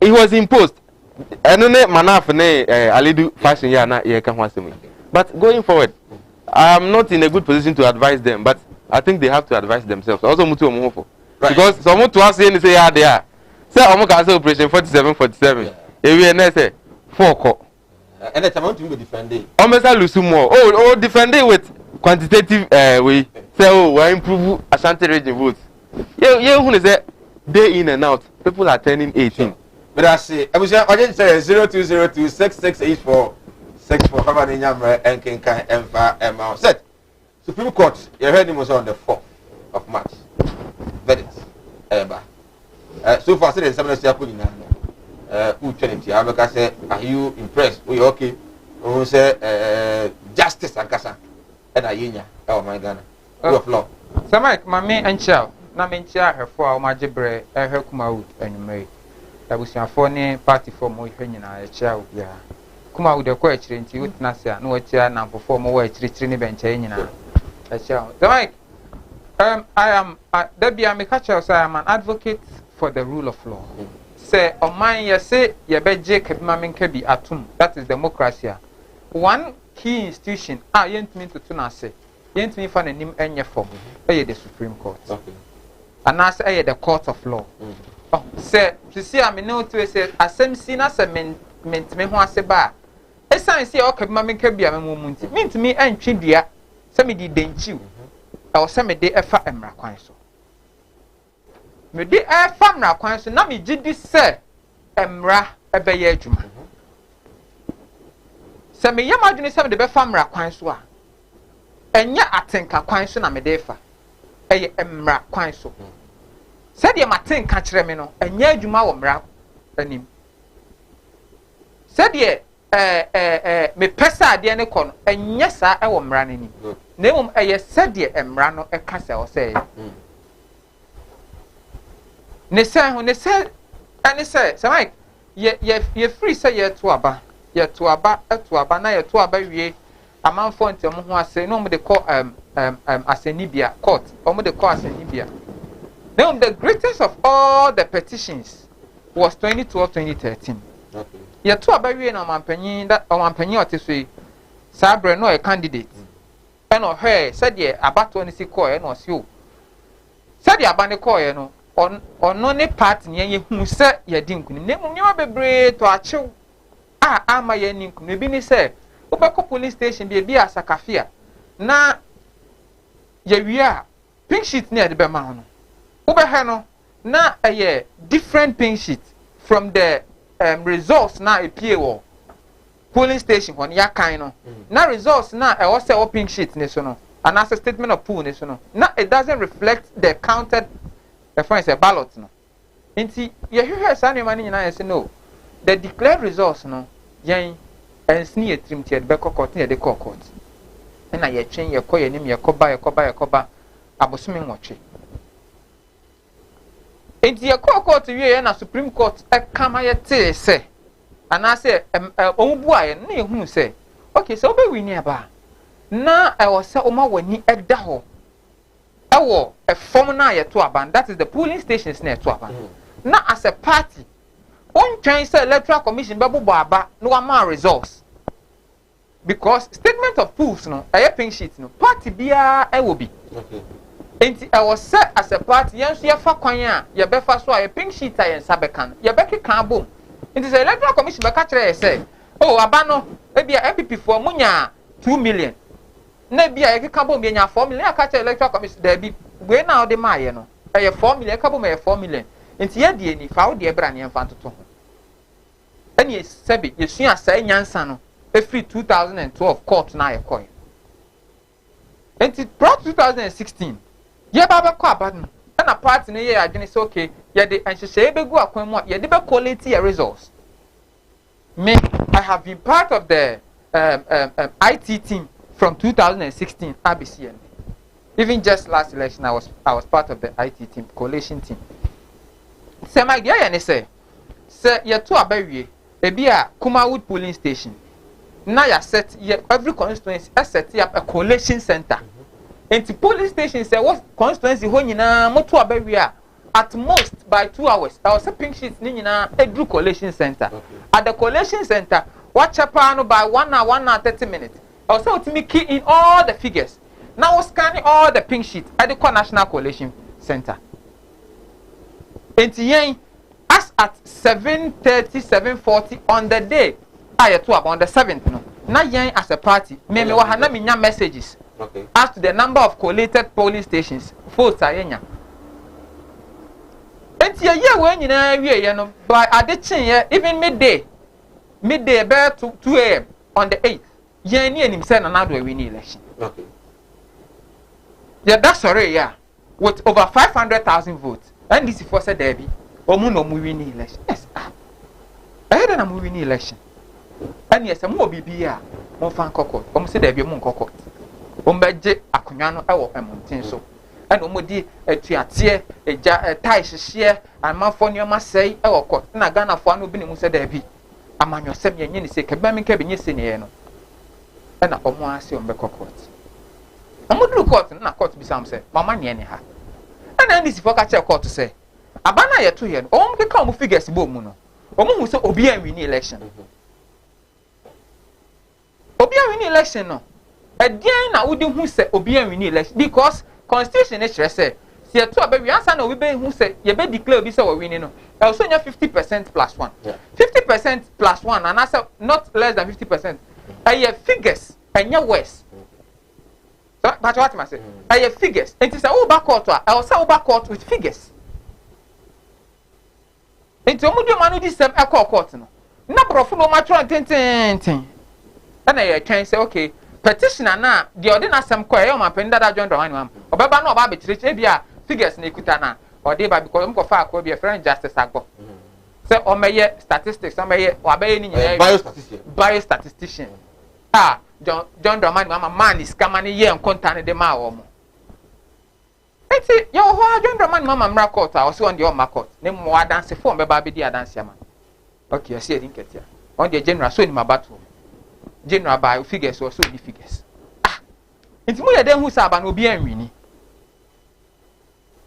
na yet na se dem ra ye adwuma nti e ma ni calculator boy no na che se ni nyina akosi the electoral commission kan afi na to omo se omo di camera no omo kabrofo ana e di omo kabrofo omo lawyer na ya na me yama no because edin a chatuchi kataji o wiase e wo mranim mu na watumi aso sa case wem e di asai ni din aya na me ra ho ama no unso asai ni din say ruling my let's wait and see say ruling baba no asai ni din ana ebia o sa twa ruling bi unanimous nti na ebia oh almost say on their platforms see almost say omo court decision crowd omo ntwen say omo akandifo no ba be bu nkonta e di omo collate figures a kire omo party for no ana party man e say omo fa figures ne mekire omo so omo ntimi afa nkire ko omo fa mekire omo I'm going to Listen, say Mike.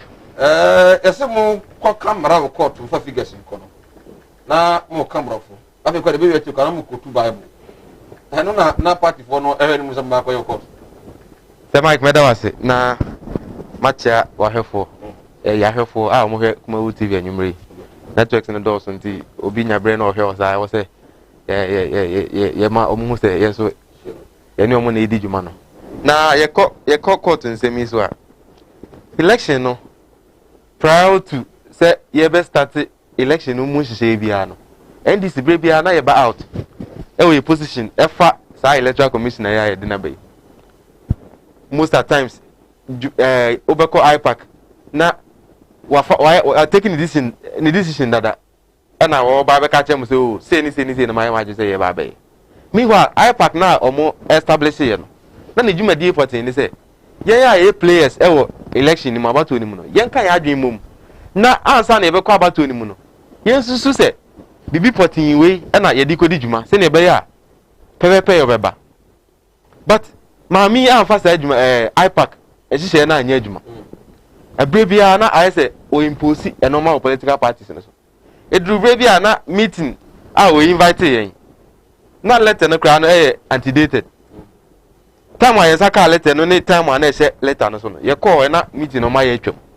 nti electoral commissioner we na ye ni ye adwuma na ye nko election na mu prior to the previous election the last election that was assembly election you must be go on smoothly and China commissioner say of sister register you can dey bia amfa nti honum na na say suspect say there is a certain agenda koso say ye the election register for election less than 3 months na be ka say bloated we and pass new register compile no regions are commissioner de ma say enu nti o pese oye new register ye we no saka che say that same reasons the problems na mu no as I attack the new register compile ye duplications minus any omo foreigners register no so also clean bi we mu nyina no na se we obi a wodi abato na chi a na etwetwe so kakra se e de na ekoso yi nti ekọ abato na mu no so obi ka se grounds and our polling station area say NDC anye vigilant na oboa polling station your organization ni bibia na act this is not the first time our NDC echo election and as ka say election experiences in election and other stuff we have it more than the NPP more your political party me who so serious they are not a serious political party later by 1 a.m. the next of the elections no someone winning. We also had our mechanism I deploy yes we had to check election. They went to court with pinship with figures. We went to court with and then bring it. We went to court on the declaration and other matters. Because I'm forecast a more day bio statistician no buy Dr. Heto. Yes, Dr. Heto by Nanka mo betimi akokot akochiri mo se pe letter commission a declaration no the kanina abo mukura na say the doctor chief say no yenya 50% plus 1 no for kufuado ni na manya okoto say Mike electoral commissioner yi maami bia ono a election na ye enne ikra no say o ka say one chiro figure nanado edidi president sisi ya minim emu de obekere say ye 9th declaration and 10th a press release that be corrected here and a subsequent ones three solid subsequent corrections no be na yemi say pink sheet aminu e ka ho asemu Kumawood polling station NDC nya 100 NPP nya 5 others nya 2 so we mistake na say o koka NPP dey na koka NDC dey o correct here anything but so ka tell me say o declare election no instead of total valid vote cast o koka total vote cast na say the following day o by correction and can me expect say difference bi abeba just say one no na efom ye wo wedding ni mu no and na so sisa no but the time for no correction about na figures na sisa subsequently those are sisa figures so the credibility of the declaration itself was in jeopardy. Okay nti mo court no ya court to say as we speak what me prove to the court say indeed electoral commission anya adwuma yi in a way yes in a way no. Okay yes as in your case I dey call you know your team here explaining bibia to the understanding of the judges. Okay enti na omoji tum say you proceed yes I be an come to case na twe na moving on no who says that case when acquire no novel case I handle this is the second time I handle election petition na acquire mo fa so I handle that case we no a different from say no mo say handle 2013 there no due to time frame 2013 there no travel over 8 months until now there is a certain regulation Supreme Court now ya to say within 42 days because of mutimi go through until per that no na ehihaya I was say omofa so na omudidi asem na etimi fall within the time frame no na ema enoma bi yeden cut short na ye hwe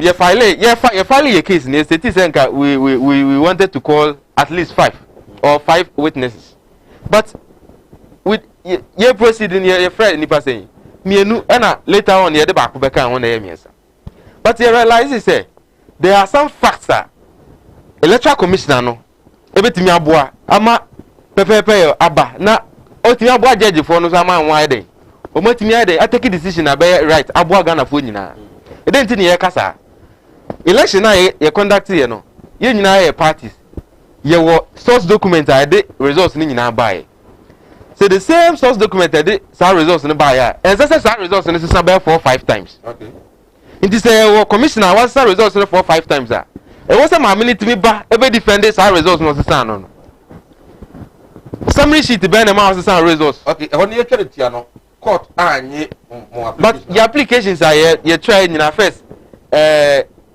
you try say baby and questions be court anye antum e ma onu amokra no o file na yi no na nu yi ensem no o ka say ehun hia say sa brain mu no na ye baby service and ansem no bi say emre bi be drama obekọ adaka mu we were hoping say that time will come inti on the day na you close your case the second respondent and the first respondent so close some cases grano not judges no they were surprised because they thought say definitely the woman will man the box and then it didn't happen and Siam as they say Mark Obia close in the case fourth we are expecting the judgment from the Supreme Court mo hwe dia course yeah 90 70 near there and that's what what that's what you say Supreme Court at the emra ye adwuma and say ye hwe rulings that cause applications that apply o man fa mayen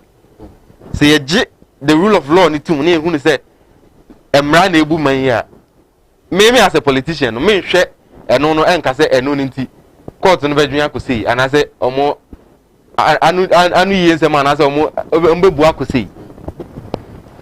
It is incumbent on the Supreme Court to look to the facts they have and the pleadings we sent to the court. any argument course even though we have been deprived of certain we be an who say kebe boy am ya reach a case no more but as no achachu close to the remarks na okotu say na aka say okotu hosea no se court na hwe omunim dem court no so de nya ho na ekoprichi minim sa say wa nko so okoprichi but ne na o kan na otwe mo adwen sisu say ye ka say atenyi na say atembu a si ye bu aten a pepe yo no nyankopon su ba akope wa delegate nei emerenti de ama court no nti mo hwe mo position mo sisi ase ajaje for no mo gina nyankopon anam no mo nka no kre na ukọ exams ana say mo koya quiz na medical akoya try quiz we school bi na ibia K University na first one molusu second one molusu third one molusu fourth one molusu they say people ya na mo no koya quiz na afidi ase mo ko grand finale ya and no dey na man wo no lusu ya no okay and this one even is different because where your evidence what's it more the evidence now for court what are those evidence that will be a TV or will be because indeed they were able to prove one or two well Emma the Apex court now inform Emma God's way as when you hear the abra now almost Prodaka now if you want sign M1 now or mount Sika or the bear a year no now we are about to be a fan of God's way must say as a liberal about all and I'm God's way casket shop say I want to be a penny when you're young Quadia receive free my bra not to me more 0243 737 457 offer no about just 0243 737 457 Malam Muhammad Spiritual Herbal Center say yare and a hawo amani bi and that was so you must some and I from good now to so okwa wunya ebi na say bi a court case bi na wo and this for the na ebi you say are na nko yama wa bra so di bi nko ade a ekwa na ne matumi akoso yi atumi ade ama sanso and ebia na wo no onipa bi adwene bu ka no atire bi ede onipa bi so modern na ebra na mo a ma wore sem ayeden obi ebu kwase a oso bo betumi aboa ama ne ma akoso ede ama ope bambo ede mo adwuma no sika nko ade a bra Malam Muhammad Spiritual Herbal Center kati na ontumi emwa bu malam ko atibie escafo amantem ko atibie escafo amantem Eastern region ena malam owo 0246 647 247 0246 647 247 offer no abajo so ene benada 7 to 9 and Inisia 9 men so 6 to 8 p.m. and Inisia Kumawood TV etwa ho nya ba from Katom ba LGBT gayism lesbianism bisexual transgender ibinyam re na ebrem edi won kuma akra Inisia animudia me manfo nyi bintina mo ne yira ebi no be from ho se me yo omo asofo nso no mo nya ma asorema akom obi o ho amene wo kasa stroke ache no wa ya stroke no enko malam se bra ya djuma memene da okay kwesi da ejuoda ebenada okuoda yawada efieda ana menya djuma na fieda wo beto me ya wo so me hwaw because nipa ana wo homeda nyankopon eni homeda okay akwala na wawo no akwala na nya 10 years eko 15 years on nanteda woda fom obi so ho wa akwala na no isonsuo obi so ho so wa akwala no de ye ya fe no kon no ya na echi na da so ebia na ne techere ma fe na ne timi emo ye kete ho no chine techere ma te se abo wo no malam se nkasa fa na bra ebi so ho so amene wo kasa o se ne ba no ono matramadol wi jot sabe ko ke abai be ni nyina onom wasa glue ankasa nkra no wasa twi glue ka ho mene wo kasa wo ba bi na wono ne kwadaye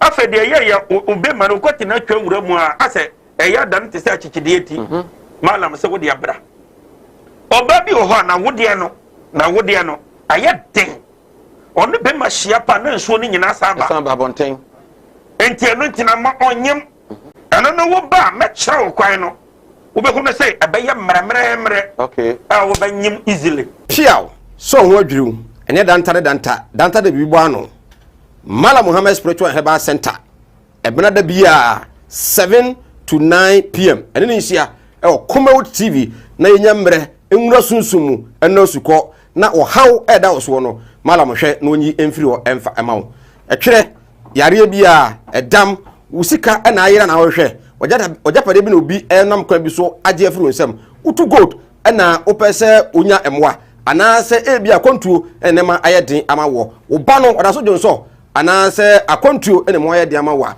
bra Mala Muhammad Spiritual Herbal Center na kache kwaw atibie tienie kwaw atibie Eastern Region ɛhɔ ɛna Malam wo esikafo amantem wo de odu kwaw a wo so kwaw atibie uduru ho bebe pa wo yira kora no a busa Unity FM ana wo befrɛ 0246 647 247 0246 647 247 eya tie bi na entumi emwa piaw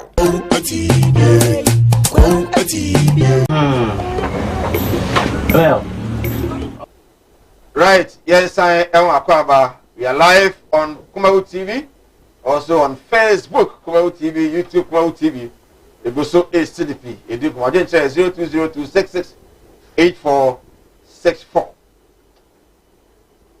Gay, lesbianism, a man edda, or baby, a yan, who bema.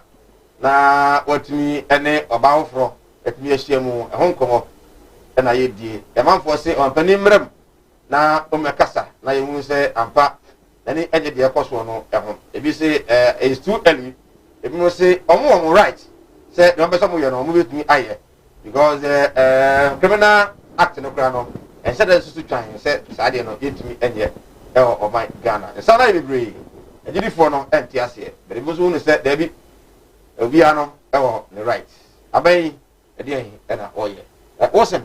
The issue of LGBT. Minty was watching that. When did you home? When you be out there? Mike, directly no. Never. Now, LGBT, let's start to check. Now, am I as a country Ghana?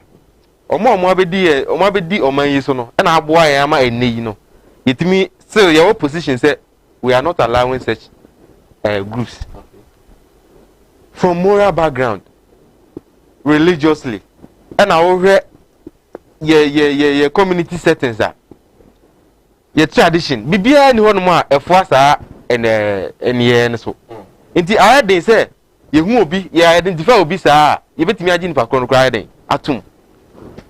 Going forward, there are pressure groups are more outsider, or more interest LGBT issues. And this is leader. That's a who need the willpower. So who will be out to me a take a decision. They be our way as halfway be you abo. Almost anthrophobia. Almost a finance parties, politicians, and the state itself. Until a correct bibita. Say dream maybe na say omu pe bibia free ho no mo ase onsa hye omo num nti ebe ya dey say obeka se da bi nanso e wo say wo twa wani behwe wachi na hwe bibia ugina na wo mo omudi ugina ho so sa position no afoforo epe no omo omudi ko gina ho ne gitumu ana se wo ye okanini na te utimi ejina na se wo hwe wachi ehunu se omo ade be ba ha sei no sa de yi omo nyintumu da then you can take a position because edru de den efia na beba e na obafia ne osoma ho no no eji wutum e wo decision awo den uteki ye ho nti say other groups ever out say nanado emekasa as president na ye hu ni position poten say ojitum ana ota safo yachi ana say wonyintum no it's high time na 2017 Al Jazeera interview bi a omo ne omo interview Nana Akufo-Addo our president his excellency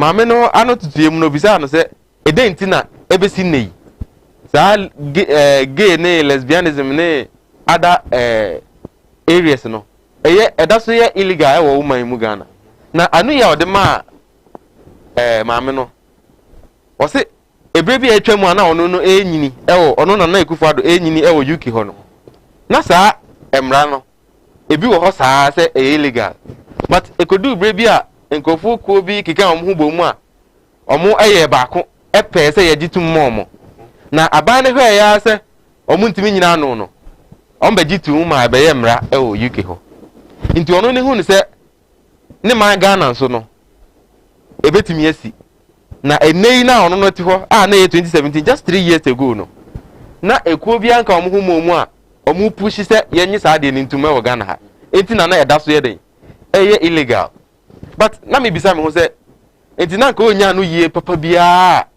sa position emma onko gina ba bia ho tro ana efise se obi wo interest ewo sa group yi mu na se o ka se sa de no ebetimi asi wo meman mu a ne mom no enam se nkofo ekuo ne nka omo ho mu se omo pese egitu mu omo nti na yanyi ntu mu dia na wo manipa ko na hunu se akwan da ho nya akwan kakrakra ne o pese o ya na se de obetimi aya ne se obenya ekuo no se o ma kam ho abum so pese egitu mu omo nti going forward krom ha de sa ekui omo ha na yemra na nyi omo ntum omo ha but to an extent so omo atimi ayi omo ani makosi office na empenimfo Australian High Commissioner ne Danish Ambassador etimi omo timi invite za empenimfo ma omo de omo estika sem ne omo sika ne no makota omo achi no it means omo pushi voices na do yi ano no o ka se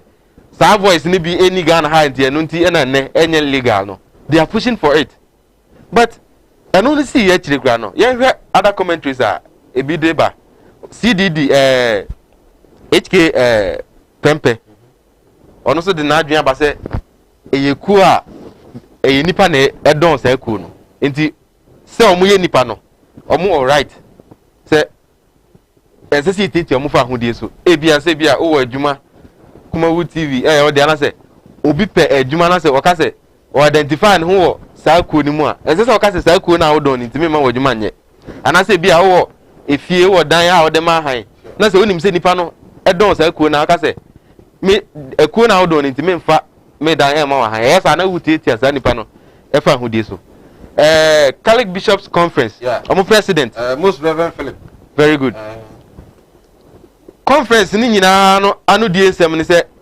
omampani enka senti ana se onclose office no omo say omo man two options onclose the office no na on sign emedi omo me hu ne stand very good on this issue but ono amu as president na mu no ono no view different. So Ghanaians must respect the rights of homosexuals. Very good. Most Reverend Philip, president of Catholic Bishop Conference. Inti we na we say yehu ni say even ya sorry mu kra no ewura ho se woda Roma asofo mpanifo nyina no na se asofuko ni nyina no mo ba ya no mo se aban no emfa ne nansi fom na won close wo office na omra abonte meka ne position na se wa utwa ho na ankre ana kontonkre obeka se saafo no e ho kwan se omutimi ye de don ko bi saa na wa ugina han se osofo e na ukuo no su gina han na nke enim se senka ekobi obi be ba free baby abeka bibi anka ebe support saa ku ya na nke se free ya asori mu ana ye nkra mu sum mu ana se ya bosum sum mu nke free baby foforo but unya penifo bi se na omoso e de omanu tutum se right no hu se de edro na ye den but ye ni pay no ye dwene ana saa de we no esidi daada Sodom ni Gomorrah history no wo ho ha yen nyankopon se mudan na so na ban tema ne ye hwema to mudan ma ne ho to set nintio asan ka temu de ya na nya na eba ntia ne ye hwe na nka ye ma breko ne ye ho bran kwato ne ho bi nti Sir Mike me I have had the chance to chance on someone who is into lesbianism or some people who are into lesbianism. Nan kamene gay be cry be din komo but I think he's looking at his safety and all this. E do baby a ho. Na da bia me ka se Ghana se o kai se de ace buy.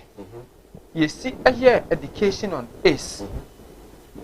Na afa you be realize say amanfo no monya ace no they are not foreigners. Omo ye nkofo a ye ne omo na te da bia. Inti the society is casting them away.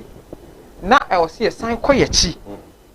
Na ye call reintroducing re-strategizing how to inculcate AIDS patients into the society. And no now so boss say see you see hey oh for almost. Me was sorry ba. Me was sorry ba. Our church ye nyintum. Enye santum asoru nso bi mu fa kire no. Ye nyintum. But what is the church doing about it? What is the society doing about it? Okay. President Ebeka Asiense knows mask. Soldier for near two Mugu Mountain so a police for them man for France and Nipa Nation. And the president Beka say young to omo office moon gay ni lesbian ejai. Okay. Yeah, point. President ka see entum na yakotum no. Gay ni lesbian ejai. So no say man for you small say and hardware. That is a honor problem ni wo as a country o see ehwe no. Small say there. Ade bia sha se wo small say. Ade bia sha se wo small say. What is the role that the society is playing to get rid of this thing? Because anya abrof anya US for na eba be gay wa how. Anya Nigeria for na eba gay wa how. Lesbian omu nyina free Togo na eba o. Aye Ghana for ye nuanom ye wofanom ye namfonom na ebi afine yourself into that. And then me ba na me tie one ye saw a life coach bi. He was not all kase. We are hating the attitude. But what of the people that are into it? Me majority ya me ankasa say the mentity ya ma me papa de ma me society de ma me bitia. But I don't interest because obi ye bia yenku no. Enti se bi kafra nya me mpangu se kira me kote se me nua kwa me ye bia. Enti metimi agina hwese yenku kwa me. Honey right na man for us ya ka ho asem. Their right now amount for can ho asem no. Yes say omo ye nipa. Okay. Omo find yourself into a situation. What are we doing as a society to get them out of it? The I didn't know see here. Me who said the onus lies on the society entirely. So like one topic. Let's find time. Let's discuss it holistically. Kwa sorry. Opa si Joma nopa Kumasi Central Market. Preacher say preaching. Ejamayo. Omuntie news. Yeah. Omuntie news. Omuntie say gay ni lesbian for be office. Why are we not conscientizing our people? Say when I abba ye mamre ya manie etia nyamesom etia entiaman for entwom ho free ho. Anu en ha sore no. En hankremosum. But Ejamai no dear. Me can say you. I'm not I'm not glorifying it. But me bisa say, what is the society doing about these people? Yeah, but can say yamfwaso. Yeah, then afa ho. Oh, we are Ghana for me nipa me. Say if you get to know situations that get people into it. Now, the last time I was reading a book. Na obi post and was say akwa bi na okọ sorry and the phone call ring gay. Put your phone on silent and phone call ring gay. On na yire ne man kwa so. And I saw full preaching the phone ringing nti so phone can anymore sorry. Nti na yire no feel offended. And okọ fie. Oduru fie na yire so jagu ni so ade nti wakogu abusuan anymore ase wa sorry. And papa ndi ahomete eni areho na de kwatena bia ba. Okọ ya na bar attendant no ebe serve no. Oh, no, say, Mira, when you nyame fe, at the end, how, baby, how will Fiana? When Fino, and I ran a 7 or coin. Glass near Kitano, and a glass near Jabofo. The Jabop man and Yam Shin, a hands your Babatian.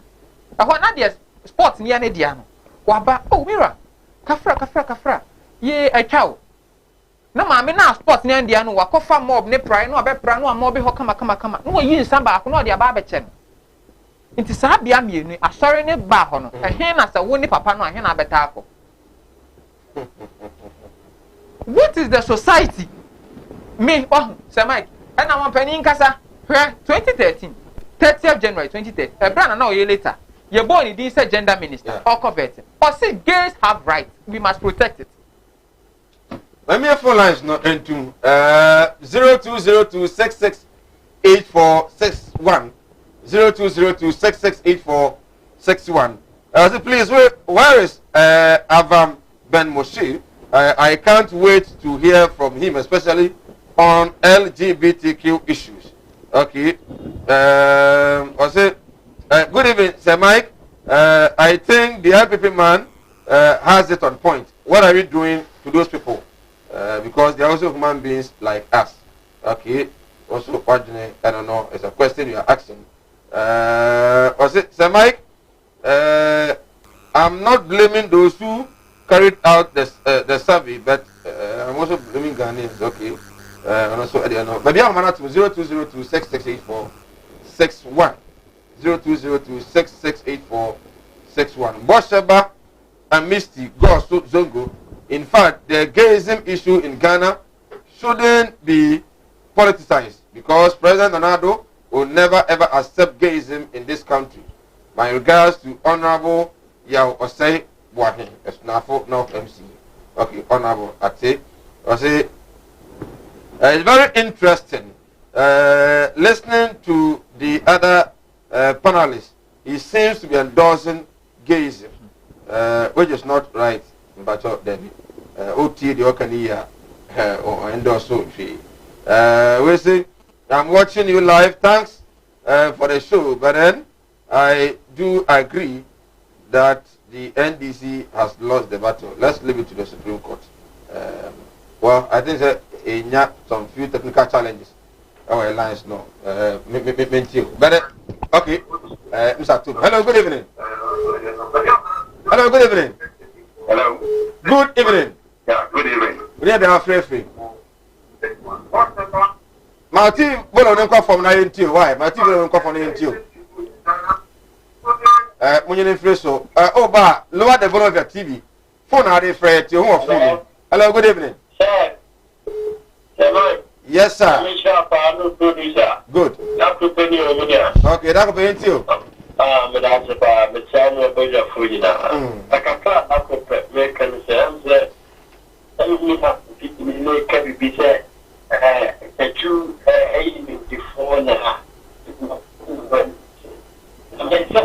You can say I'm young woman because you that you have a cousin, that is no more than a local national wedding with them all.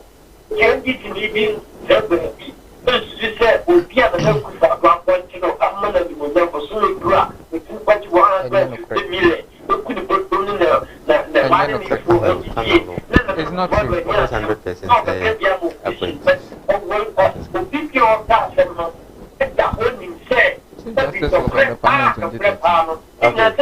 Okay, but I don't know. Hello, I don't know this, but Musao, Musao, 5 of them and another appointee. Namu say some for any more there. Why then did you go to court in the first place? Yes, that's it. Yet they walk up on my Ghana for me, you know, say, because that's from the one, let me get this in a can. A day I put it, a day I said, now, what I will say now. The best that here, they will, that's how we are getting the best that you got with the okay, then I see. NCI, hello, good evening. Hello. Good evening. Hello. Good evening. Hello. If I tell you TV, no, so you're said you no Casano went in and to your phone when I am Casa. Hello, good evening. Hello. Good evening. Hello. Good evening. They say, oh, but your phone now, they free. What the phone afraid? And to your phone, my talk. Hello, good evening. Good evening. Good evening, free. Hello, good evening. Congress, my Joso. Yeah, Congress, no, the difference I so and agree. Okay. Yeah, say Mike, my member was so. Let me talk with you with you. Let me study His Excellency John Dramani Mahama. Let me tell community and leadership the movie and the same with the way.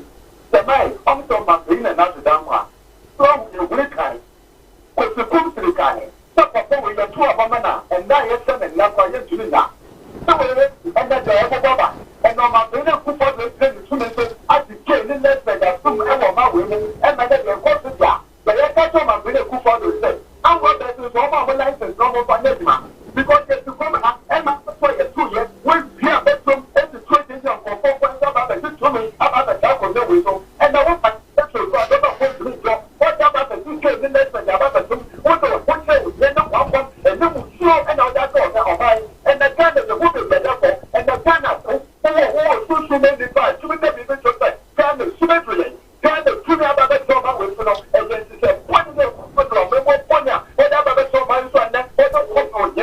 Okay, yeah, now see.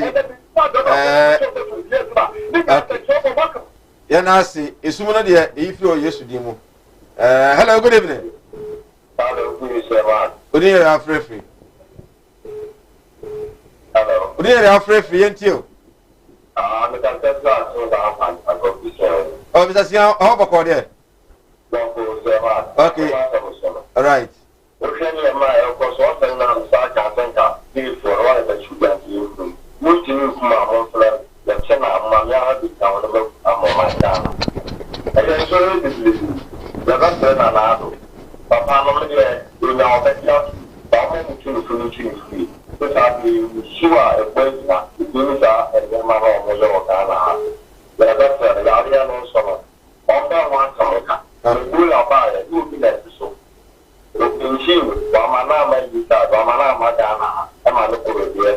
Okay.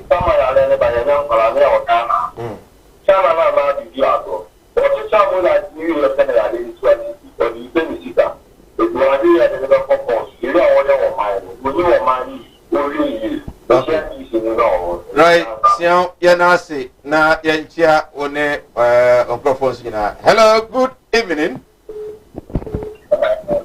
Hello, good evening. Okay, Yentio. Yato Kakasa. Yato Kakasa. Also. Hello. But it was so.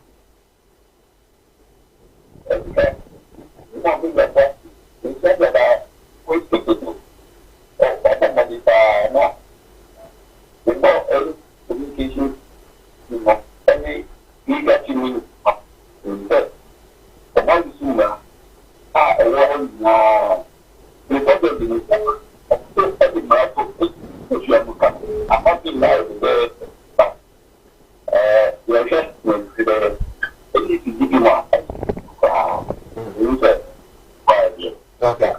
Yes, so Yanasi. Hello, good evening. Hello, good evening. Hello. Good evening. Namia Domo de Ache.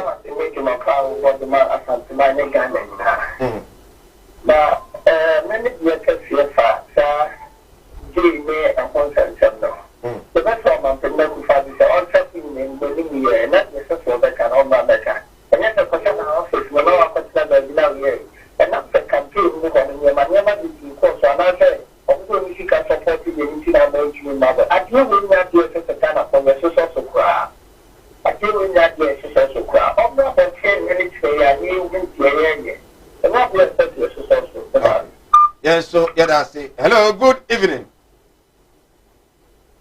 Ambassador and Fama Mala Muhammad Spiritual and Heba Center. Mala Muhammad Spiritual and Heba Center. El Kumawood TV. Oh, how a man here. Kodana Yinano.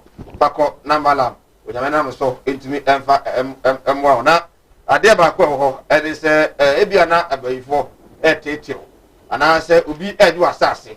The Padania or the Apa, who could wear only a Japadi Yaji. And I say, Ebiana, will never be at to cry. Na okubra kontu no onfiu biu ko na malam etimi enhwe emwa awo na emma brana malam emwa sika na wo hiare to odwuma mu malam so ba obetimi aboa obi a onya etwere na ya twa yare eha no diabetes eha no ana se obi a na adwunu ka na anoko malam ho na omwa no malam ewo ko atibi eskafo amantem ko atibi eskafo amantem ho na malam Muhammad owo 024 647-247 and about on Swa Ofia Kebi na Madam Tino Newcomer. Gospel casket. See Unia Yanqua dear bride. Now more for Naka and more form.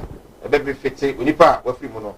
Now on fire amount 0243-737-457 Kumasi Ena or 0243-737-457 Udu Kumasi as a liberal about Gospel casket. A catching of Ena or more set. You call guess in 10 seconds. Samike. Obia enya abotre ya besre o mine o maimu no me mfa ne se de o mampanyi beka no e wo tumi ahodin wo na mum de yen o manfo no yen so ye beye efa gay ni lesbian ho ɛno wa hoɔden kɛseɛ ɛkyɛn de mampanyin bɛka nti as a society yɛn sɔre waka yɛn hwɛ uba sɔre a opiepia anadwo nam fofoɔ manko a bisa no sɛ ade ntina nam fo yɛ manko na hyɛ aseɛ sɛ uba monitor no na yɛn twe mo so mmra ɛma yɛn Seta Sari so I say communication officer for the NPP regional communication team member here in Ashanti region and I will tell you what's it Sir Mike Yako madam say na you heard my closing remark on that gain obia commentary we also society no the greater population no ho and ye mu bi that's when be there yen into into me advice kakra between them and Akufo-Addo as president ne say o me ento so aba because san Nkrofo no mu free ento so aba because you see emra bi anywhere ta o machi we yan bato emra no ya enti onto ma Ghana for say Ghana for mo nche ma adwe e memorandum wa o be say agitum no gitum ya be to aba ama no tumi say on fa emra be si anokwa emra na enye decision take na enye boko e ma no nka say ye ne yemba no kwan say criminal code ne correct ya o man pani no nya wache me de wache but adwuma say Mike o de mra se ne twetwa om ho enti Ghana for ya betua sa tre ye mra ni Wosin otu Ashanti regional communication team of the NDC 10 PRO ewo appear Amstead Minka University of Skills Training and Entrepreneurship Development Kumasi and our training. Comedian Michael Nana Admako Sir Mike on behalf of the able team DOP Kobe Frank MCR VTR Augustina NFA Loretta producer Bernard Ade producer Samuel Kabna Dakon Ochinos production manager NFA Sam Dakus so director show no ade my nyame ya dom na dom ya ochena 46 ebisia na enyamre ade ne Ghana o shene so se o man be koso a emno mi no emwa na my Ghana entimi entumpo yakra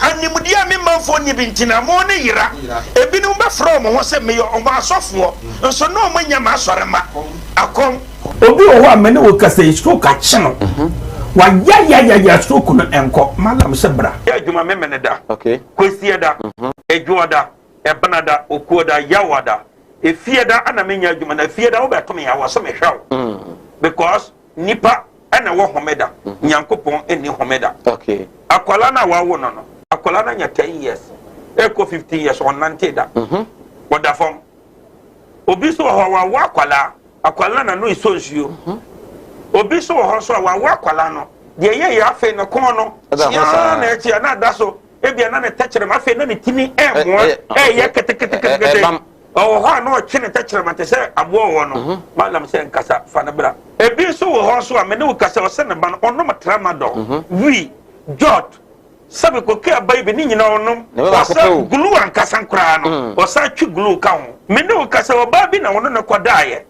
afa de ye obe ma no kwati na twa wura mu a ase eya dan te se achichide eti malam se wo de abra oba bi o ho na wode no aye den onu be ma hia pa na nsuo ni nyina saba bonten enti eno ntina ma onyem eno no wo ba me kyerɛ wo kwan no wo be hu na say ebeye mremremre okay wo ba nyim easily piaw so ho adwiriw ene danta de bibo ano Mala Muhammad Spiritual Herbal Center ebena da bia 7 to 9 p.m. ene ni hia Kumawood TV na yenya mre enwura sunsumu eno suko na ohaw eda oso no Mala mohwe na onyi emfiri ho emfa emawo etwere yare bia edam wusika na ayira na wohwe ojapade bi na obi enam kwa bi so age afiri nsam utu gold na opese onya emwa anase ebi akontuo enema ayedin amawo oba no odaso jonso anase akontuo enema ayedin amawa